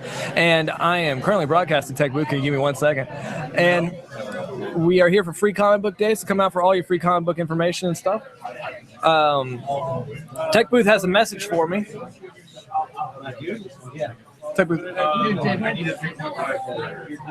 Maybe even so I can dig in there. I didn't know you were broadcasting. No, I'm about to take a break. Actually, I was going to tell the people how they're going to actually now watch me eat pizza on air. Now, here's the funny part, is that I'm lactose intolerant, and so now you get to watch me be uncomfortable for the next 45 minutes as I eat this. He said this was pepperoni. This is ham. I was lied to. It's not that great. Yeah, the one viewer watching me eat pizza at home.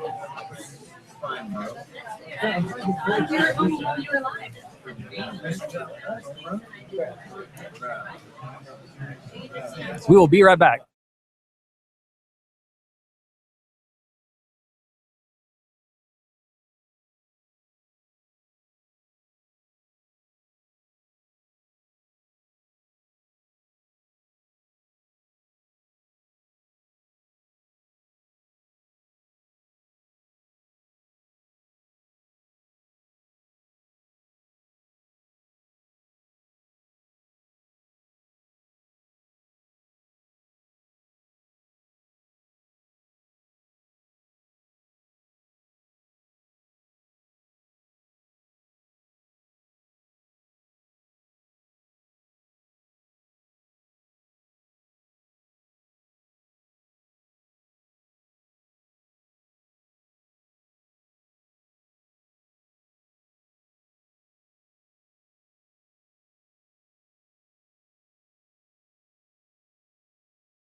All right, if you're tuning in, we'll be right back with Companion Cube, the musical guest of the last hour here at Generation X Comics Game Studios Free Comic Book Day weekend.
Sideways There we like go. that.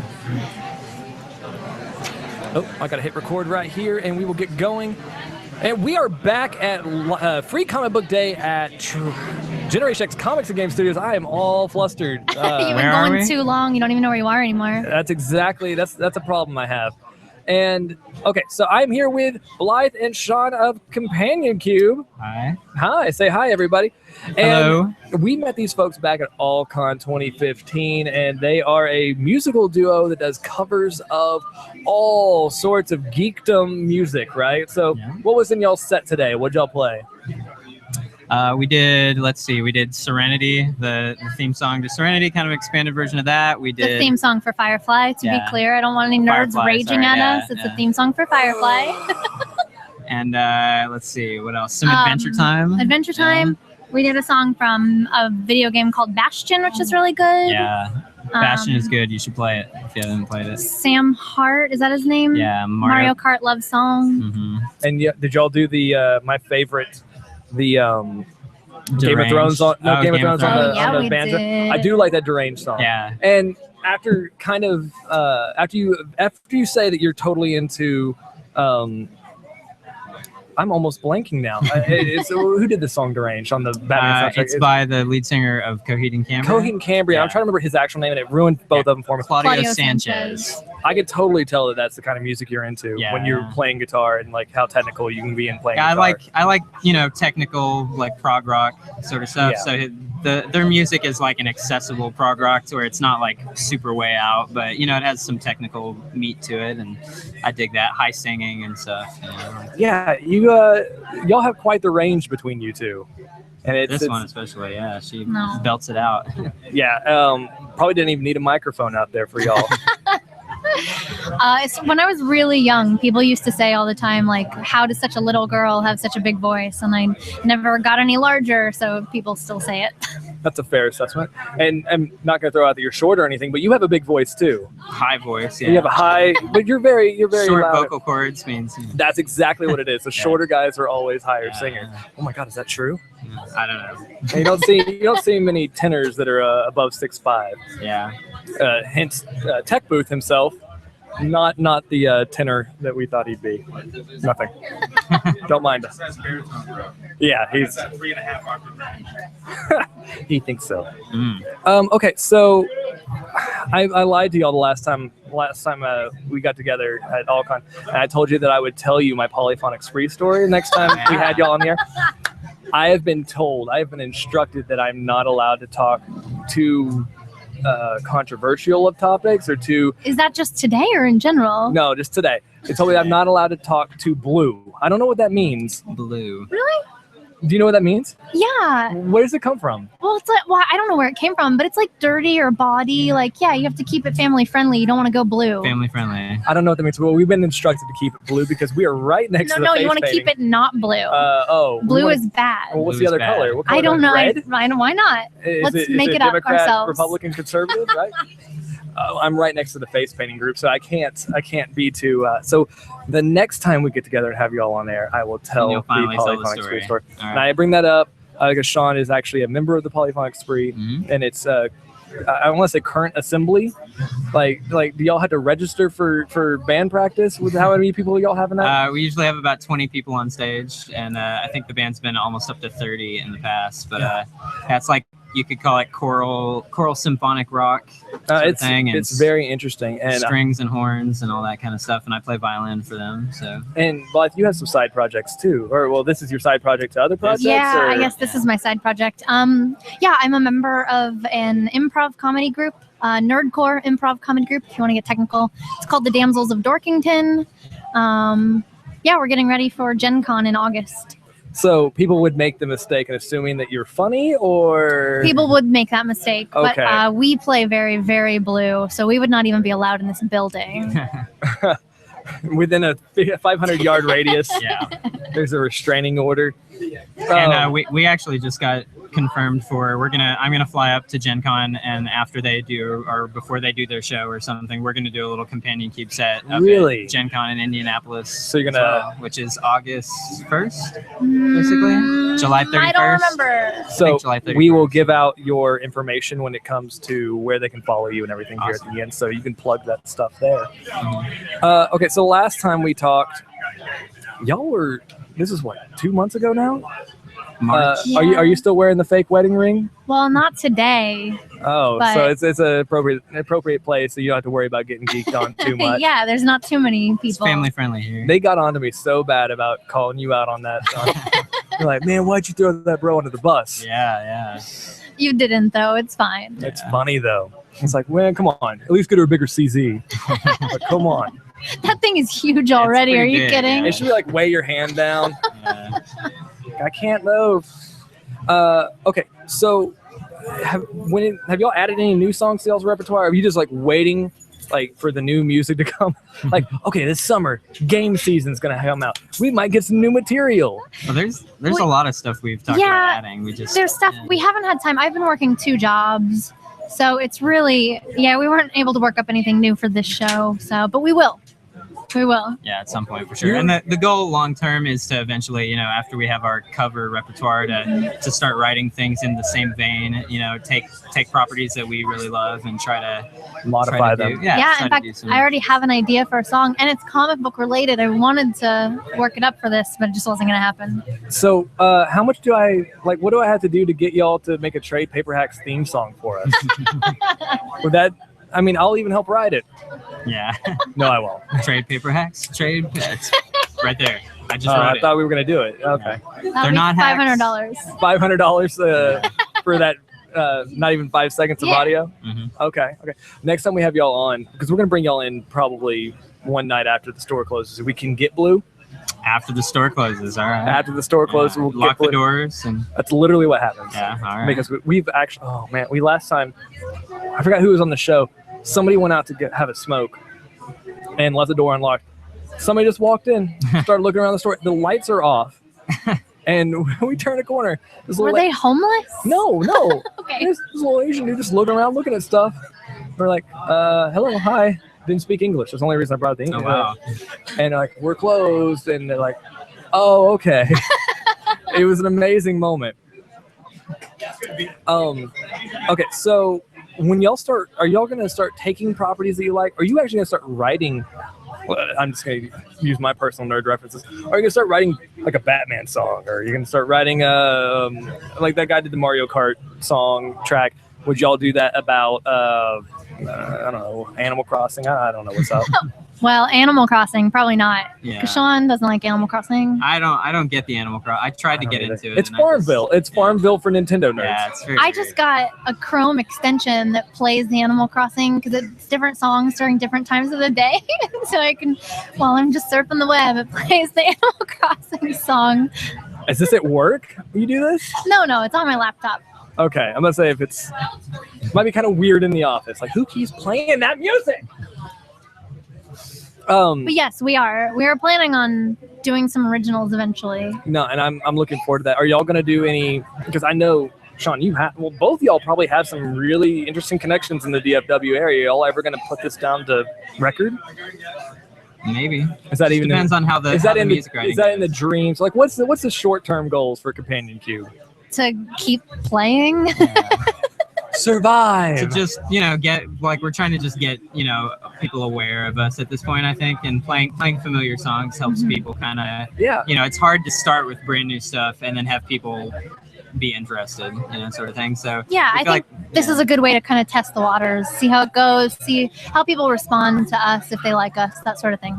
And I think people do like you. Every time I've ever all of AllCon and then people I've already talked to here really enjoy your stuff. So I think it's looking pretty good for y'all. We just got to keep going, keep that momentum. Sure, keep that momentum going. We're all rooting for you. Blythe's idea for the first one, we thought about writing a zombie apocalypse love song, like love in the zombie apocalypse sort of thing. And then Blythe was thinking about why. I want to write a song based on Y the Last Man, which is my favorite comic series. I do like that series. Yeah. All from the monkey's perspective. I wish a song from Ampersand's perspective would be amazing. Would there be poop flinging? Obviously. I mean, you haven't read the comic, but that's appropriate. Yeah, I haven't read it. That happens. Yeah. It does. Okay, well, he's a monkey, so that's good writing. But no, I actually want to do it from Beth's perspective. Okay. Because you don't really hear from her, during the first 10 trades. Yeah. So I want to do kind of what she was thinking and going through. So that's my idea. It may never come to fruition. But that's my initial idea. Cool. All right. Well, I really genuinely do plan on having y'all on for a full segment one time. Awesome. Or maybe in a full show. I mean, it's up to y'all. And we need that story. So here's the thing. Yeah. The first segment we'll interview you and get y'all maybe to play us a track or something like that. And in the second segment, that we may or may not air in store, which we probably won't, will be me telling you my polyphonic spree story. Awesome. And it's Better about be as- good after all this build up. Let me tell you, I'll give you a teaser. It's so blue, it's brown. Wow. Okay. I'm so in. Okay. All right, folks. Blythe and Sean from Companion Cube. Let's. I want to talk about Lost Feed for a second. Let's go ahead and plug where y'all are at on Facebook, Twitter, website, anything like that. Pretty much you can search Companion Cube Band, and that'll get you to us. I think we're Companion_Cubes on Twitter. We tried a myriad of things, and that's what we came up with. But if you search for Companion Cube on Facebook, it should get you to us. Companion Cube Band. Yeah. Is it Companion Add Cube the Band? band. Yeah. You know what? Here's the best way to do it. Go to companioncubeband.com.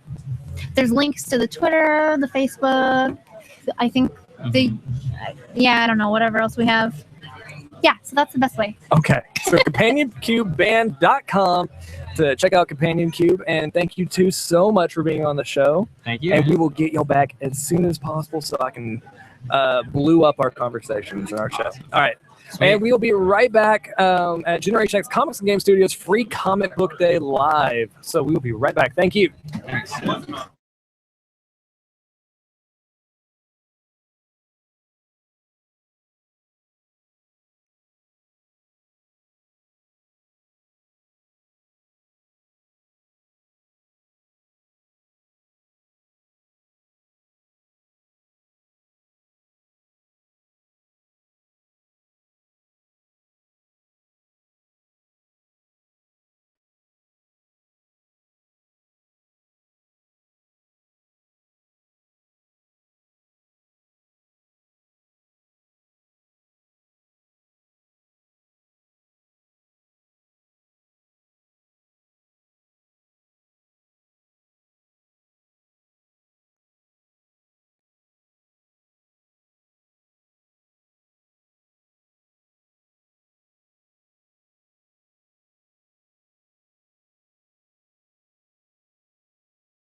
And we are back just for me to stop in and say hello and make sure you haven't forgotten all about trade paper hacks at Free Comic Book Day at Generation X Comics and Games Studios. My name is Alex Lee. I am your sole representative of the trade paper hacks. We are in going on hour 4 of broadcasting, and it is wild. It has been crazy here. There is still a ton of people in the store, people getting free face painting if you're under 8 years old. Then they have tons of vendors selling stuff, and on top of that, I think they have Magic the Gathering going on in the back. And what's ironic is, me being the huge comic book nerd, I have totally stepped away from the comic book side of the store. Now the comic book side of the store is on the left-hand side. Tons of books, tons of things, tons of stories, tons of games, tons of toys, tons of action figures, not toys, statues, things like that, costumes, socks, t-shirts, all that kind of crap. Good things, not negatively. And I feel like we've been talking so much music, we've been talking so many artists and books that we haven't actually got to talk comics. Now, Free Comic Book Day is great for numerous reasons. And hold on, I'm getting flagged once again by TechBooth. Did you actually have something for me? I was going to ask if you wanted to interview Doug Funnie. I can interview Doug Funnie. I think I'm on yeah. What's up? Yeah, no, I can interview Doug Funnie. Can you give me 5 minutes to finish this? Absolutely. Yeah, he just got outset, so you get time. Great. Okay. So we will be joined soon by Doug Funnie, hip hop extraordinaire. Now, he does hip hop. Is it rap? Is it hip hardcore? Nerdcore? Nerdcore rap? That's what. Okay. So we're making up words now to describe video and audio and music and things like that. Is it cool if I sit in? You could sit in if you want, but. All right, so nerdcore. But back to comics. So comic books you got to realize that if you come into a Free Comic Book Day event, that there are going to be a lot of opportunities for you to get into comic books. So not only are you going to come in and have the option of purchasing stuff, you're going to have all the experts around, because the comic book store is going to be staffed to limits at which you haven't seen. Everybody that works at the store is currently in the store right now, on top of your trade paper hacks professionals being able to tell you what books. If you want a Batman book, I'll go buy this one. If you want a Superman book, yeah, you should probably go buy this one. Come on the show. Even if you're brand new, I'll tell you, hey, come sit down, talk to me. I'll tell you exactly what kind of book you need. It's almost like comic book therapy. I need more comic books in my life. Well, here's the prescription. It's called Batman, or it's Superman, or it's something like that. Now, do you want more comic book or nerd things in your life? Well, there's music like Companion Cube or Married with Sea Monsters or Doug Funnie, who's going to be coming on here soon. I can't wait to ask him about his inspiration for his title of nerdcore rapper. There are amateur artists here to be able to say, hey, this is how you get into doing art. Matt Rocks was on the show earlier today, and it's hard getting into comic books, but comic art or web comics or anything like that. We have the experts and professionals here. And any given day, it doesn't have to be Free Comic Book Day. Go to your local comic shop and talk to people. Everybody, nerds love to talk. Nerds love to not shut up. That's the whole point. The nerds won't shut up, and that's when they start podcasts and they start trade paper hacks and they start things like that, because we love to talk. We love to talk comics. Don't ever be afraid to reach out to somebody and say, I don't understand this, or could you recommend this, or which is better? Who would win in a fight? We love these conversations. That's what makes us who we are. Comic fans need their own outlet. They need their own community. Come be a part of it, because the more, the merrier. It's always good. All right, so we will be back momentarily with Doug Funnie. Doug Funnie is a nerdcore rapper. I just heard him perform. He's very talented. TechBooth will be sitting in, and we will be making fun of TechBooth like you won't believe, as always. Maybe I can get him to do me a drop. I don't know. Saying, hey, TechBooth ain't gangsta. All right, so we will be right back with Doug Funnie, so hang on.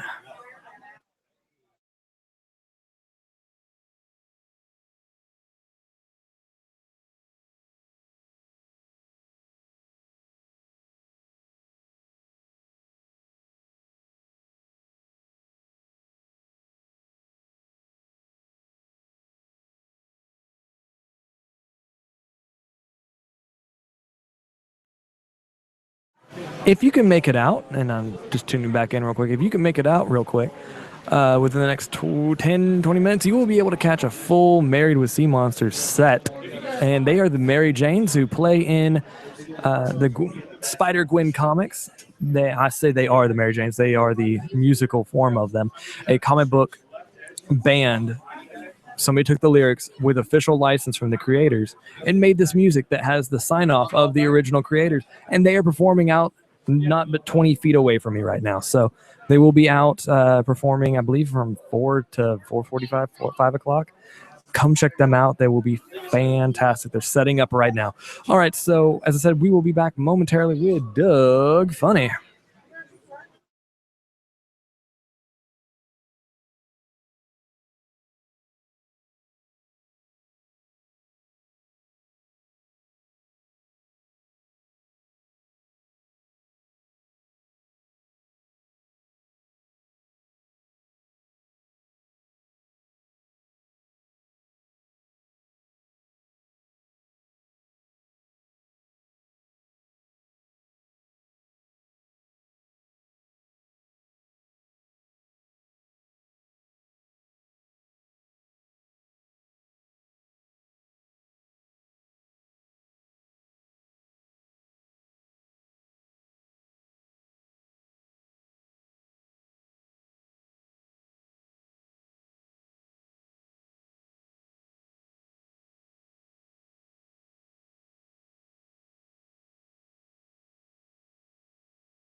All right, so we are hanging out for a hot second to let our computers catch up to how fast our flow is over here at Trade Paper Hacks, the free comic book day of Generation X Comics and Games. So hang on out for a few more moments, and then we will catch right up.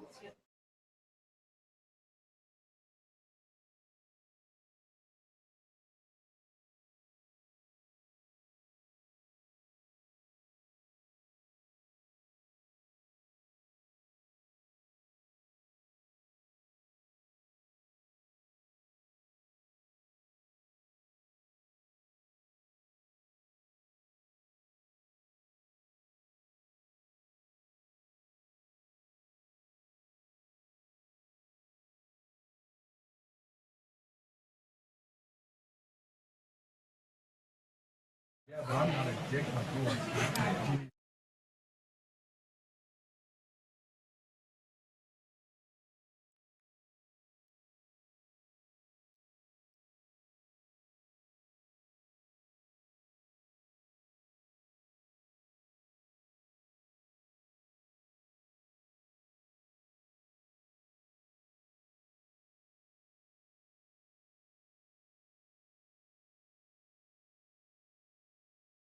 We are still waiting for the computer to catch up, so hang on one second.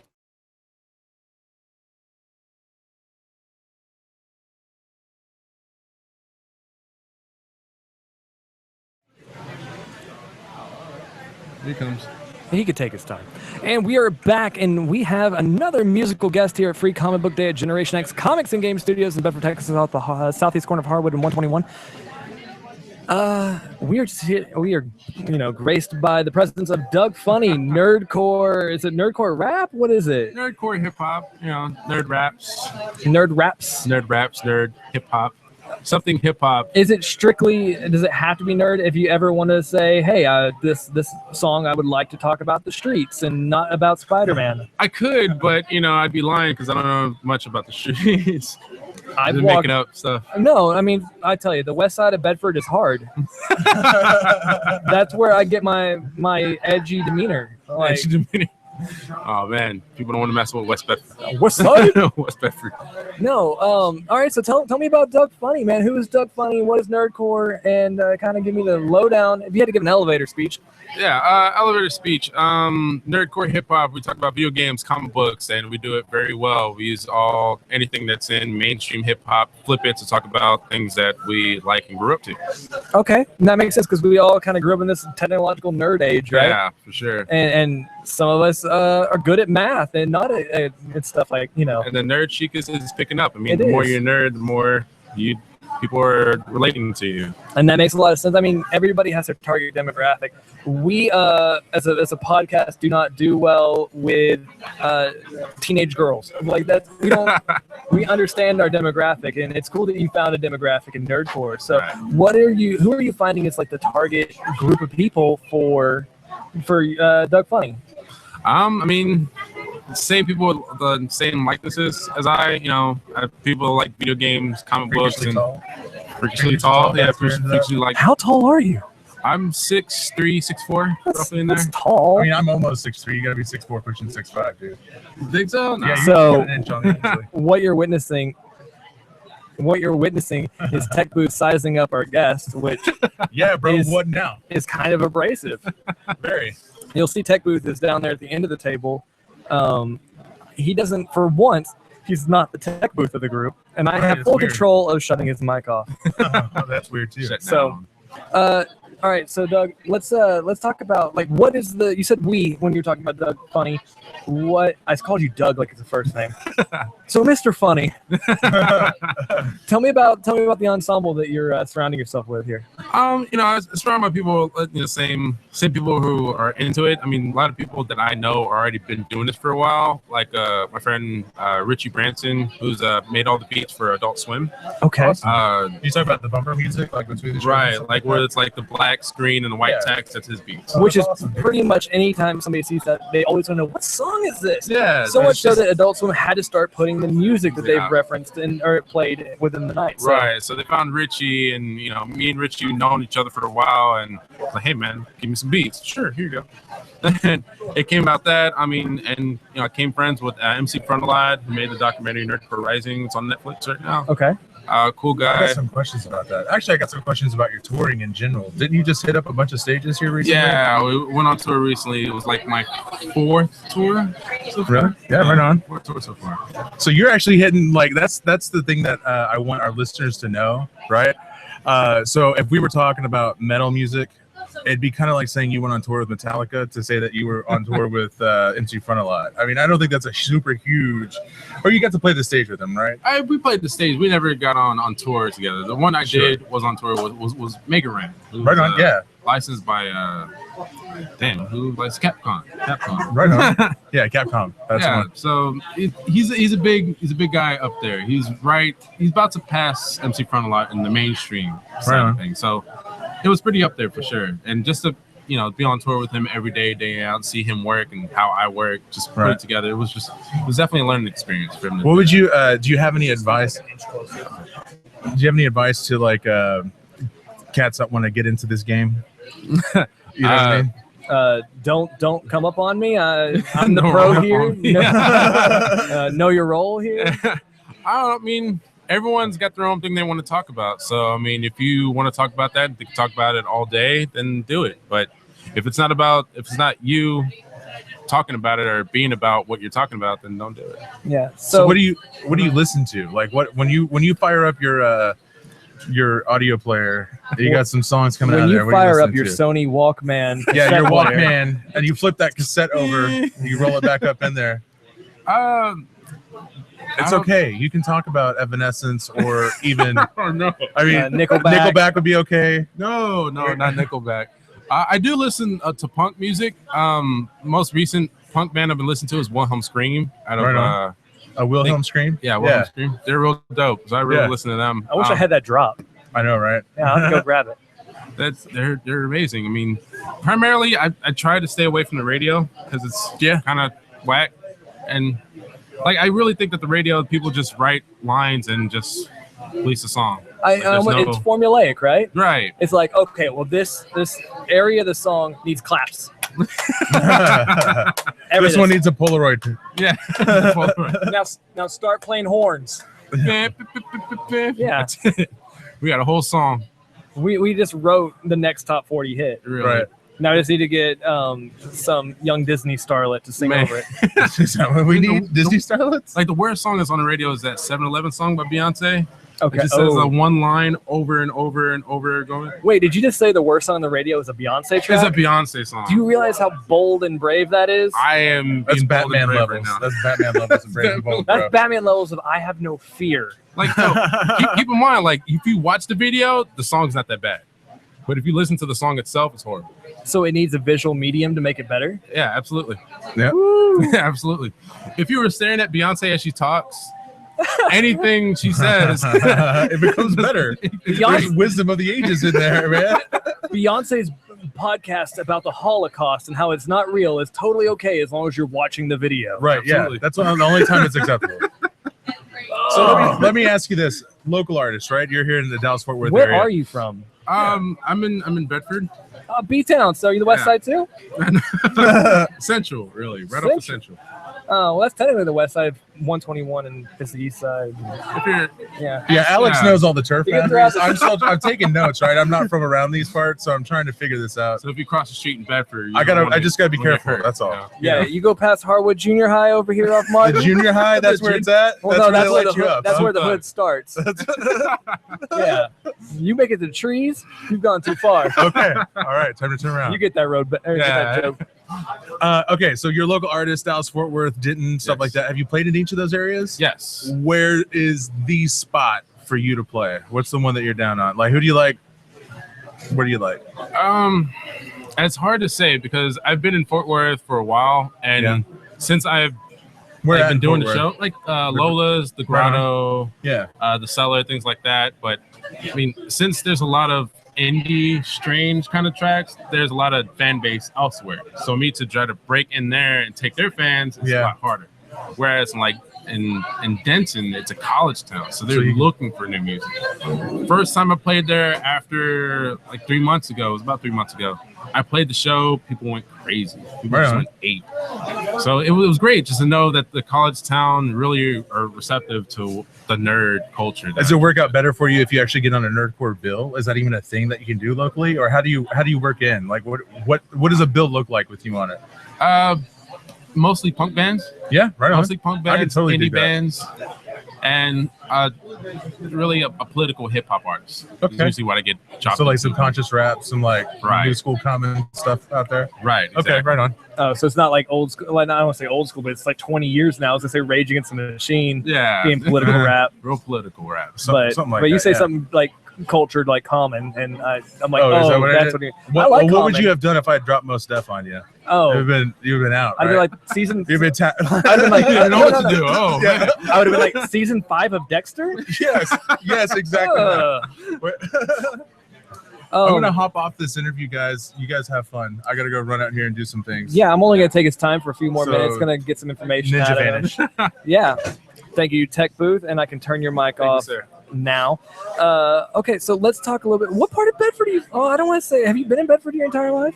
No, not my entire life. Oh, okay. So you voluntarily came to the Mid Cities? The reason why, because it's right in the middle of everything. If I'm gonna go It's to called show the in- Mid-Cities, yeah. Like if I go to Dallas, it's 20 minutes. If I go to Fort Worth, 20 minutes. If I go to Denton, 20 minutes. Right? Give or take. Yeah. There's no good way to get to Denton from not really. Bedford. Okay, so how long have you been in the game, man? How long have you been playing music? Oh, well, okay. Was it always nerdcore, or did you start just trying to do like normal hip hop and It stuff? was mostly nerdcore. That's impressive. Okay. Because I listen to like video game music because I'm playing through the video games. I'm like, well, it would sound better if I dropped some hip hop beats in there. And when I've written music in the past. None of it's ever been good. But I can see like where you might start flowing over some Game Boy music because this is on repeat. It's on. Yeah, so you it's just on cycled. Yeah. Yeah, so just add a little hum, a little melody to it, then add a little kick and snare, and you got a whole hip hop beat. So right there. do you do all the production of the beats and stuff like that? And I said you had the buddy from Adult Swim. I did beforehand. Before I started doing everything on my own, but I realized I couldn't do it on my own. Because when you're making the beats, like you'll hear the beat over and over and over and over again. Right. And at the point, you're just like, I don't want to hear this damn beat anymore. And I can empathize with that. I don't want to listen to Tech Booth anymore telling what to do. You just got to live with it sometimes. Though, we can't all put out our own stuff, and sometimes you got to collaborate. Collaborations builds integrity and ingenuity. And some producers, they know exactly what you wanted. Like I gave Richie, it was like, hey man, I want to sound like this, kind of like a Batman feel, but not exactly. It's like I know exactly what you wanted. Send me the whole orchestrated beat. I'm like, that's exactly what I wanted. It's like, man, you know what's up? He was get on my head. MC Danny Elfman. Okay, so do you have anything coming up? Any major projects? Any albums? Anything like that? Because you have a few CDs over there. I saw. How many CDs do you have out? I have physical CDs. I have about 4. Okay, digital too? Digital is about 6 or 7. So where can people find your music? You can find everything on dougfunnie.bandcamp.com or the website that's currently down, but I'm going to have it up within the next week or so at Doug Funnie Music or DougFunnieHipHop.com. Great. Now, are you on Spotify or anything like that yet? Yes. Okay, so they can find you on Spotify. Right. What was some others that these groups had passed around, like Bandcamp or something like that? Like Bandcamp, yeah, you said your Bandcamp Nation, was, okay. So you're across all of those. If people search for you on those. So if you find me, just find Funnie Music, FUNNIE Music. Doug. Oh, we got to talk about that name. Oh yeah. Okay, so let's talk some. What is it? Quail Man. Quail Man. we can't talk about Quail Man.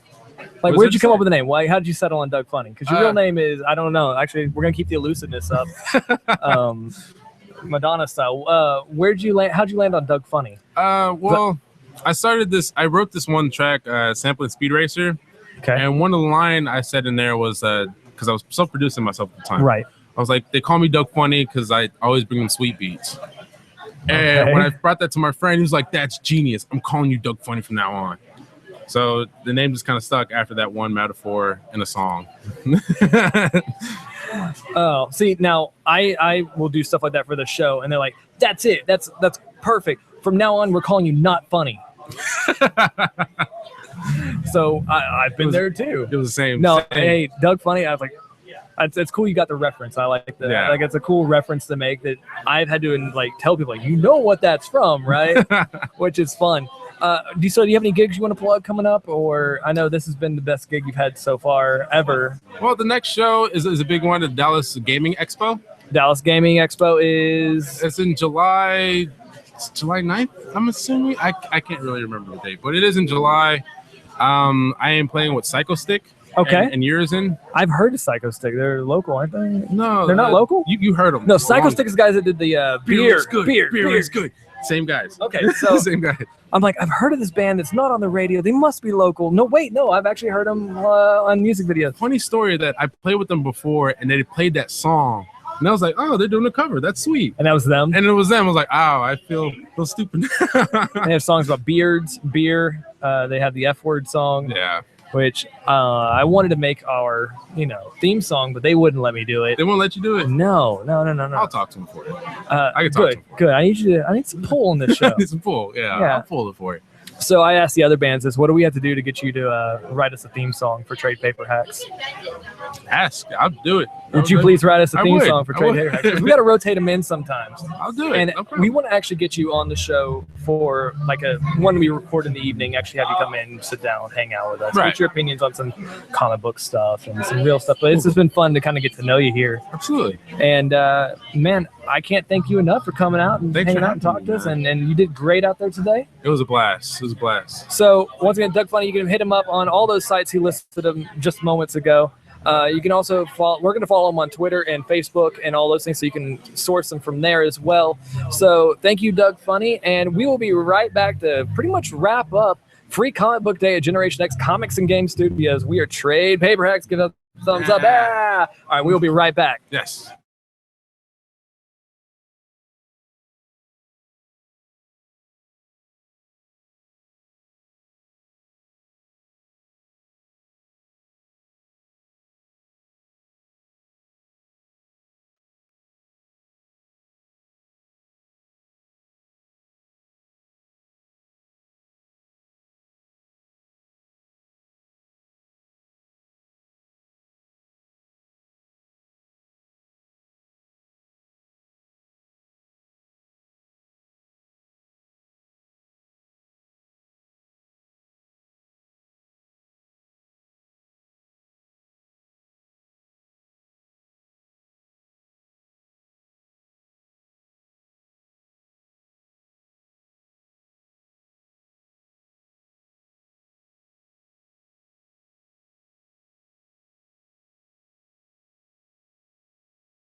Let's go so we can watch them. Yeah. Okay. So we're coming back to you live from Free Comic Book Day at Generation X Comics Game Studios. What you will hear in the background is music from the Mary Janes themselves. Married with Sea Monsters. Married with Sea Monsters, playing their Mary Jane song. Right. Yep. Face the Tiger. We need to get out there. Okay, we need to get out there. So we're going to wrap up the show like this. Thank you so much for tuning in at our first free Comic Book Day live broadcast at Generation X Comics and Game Studios. Now they're going to be here all day. They close at 10 o'clock, right? Yep. Festivities end about 6. Store closes at 10. Hey, but if they have books left over, you're going to get them out? We'll have books for the rest of the night, so come out and get some. Do not hesitate for coming out to Free Comic Book Day here at Gen X. Thank you so much for tuning in. Everybody that tuned in, I want to thank Married with Sea Monsters, Companion Cube, Matt Rocks, David from... David Dobb from Dusk Comics. Dusk Comics is what I was trying to remember. I already screwed up his name earlier too, so That's it's all right. okay. Good job. Good job. David. And everybody else, Doug Funnie was on the show. The guys from Wants&Gets Comedy were on the show for a little bit.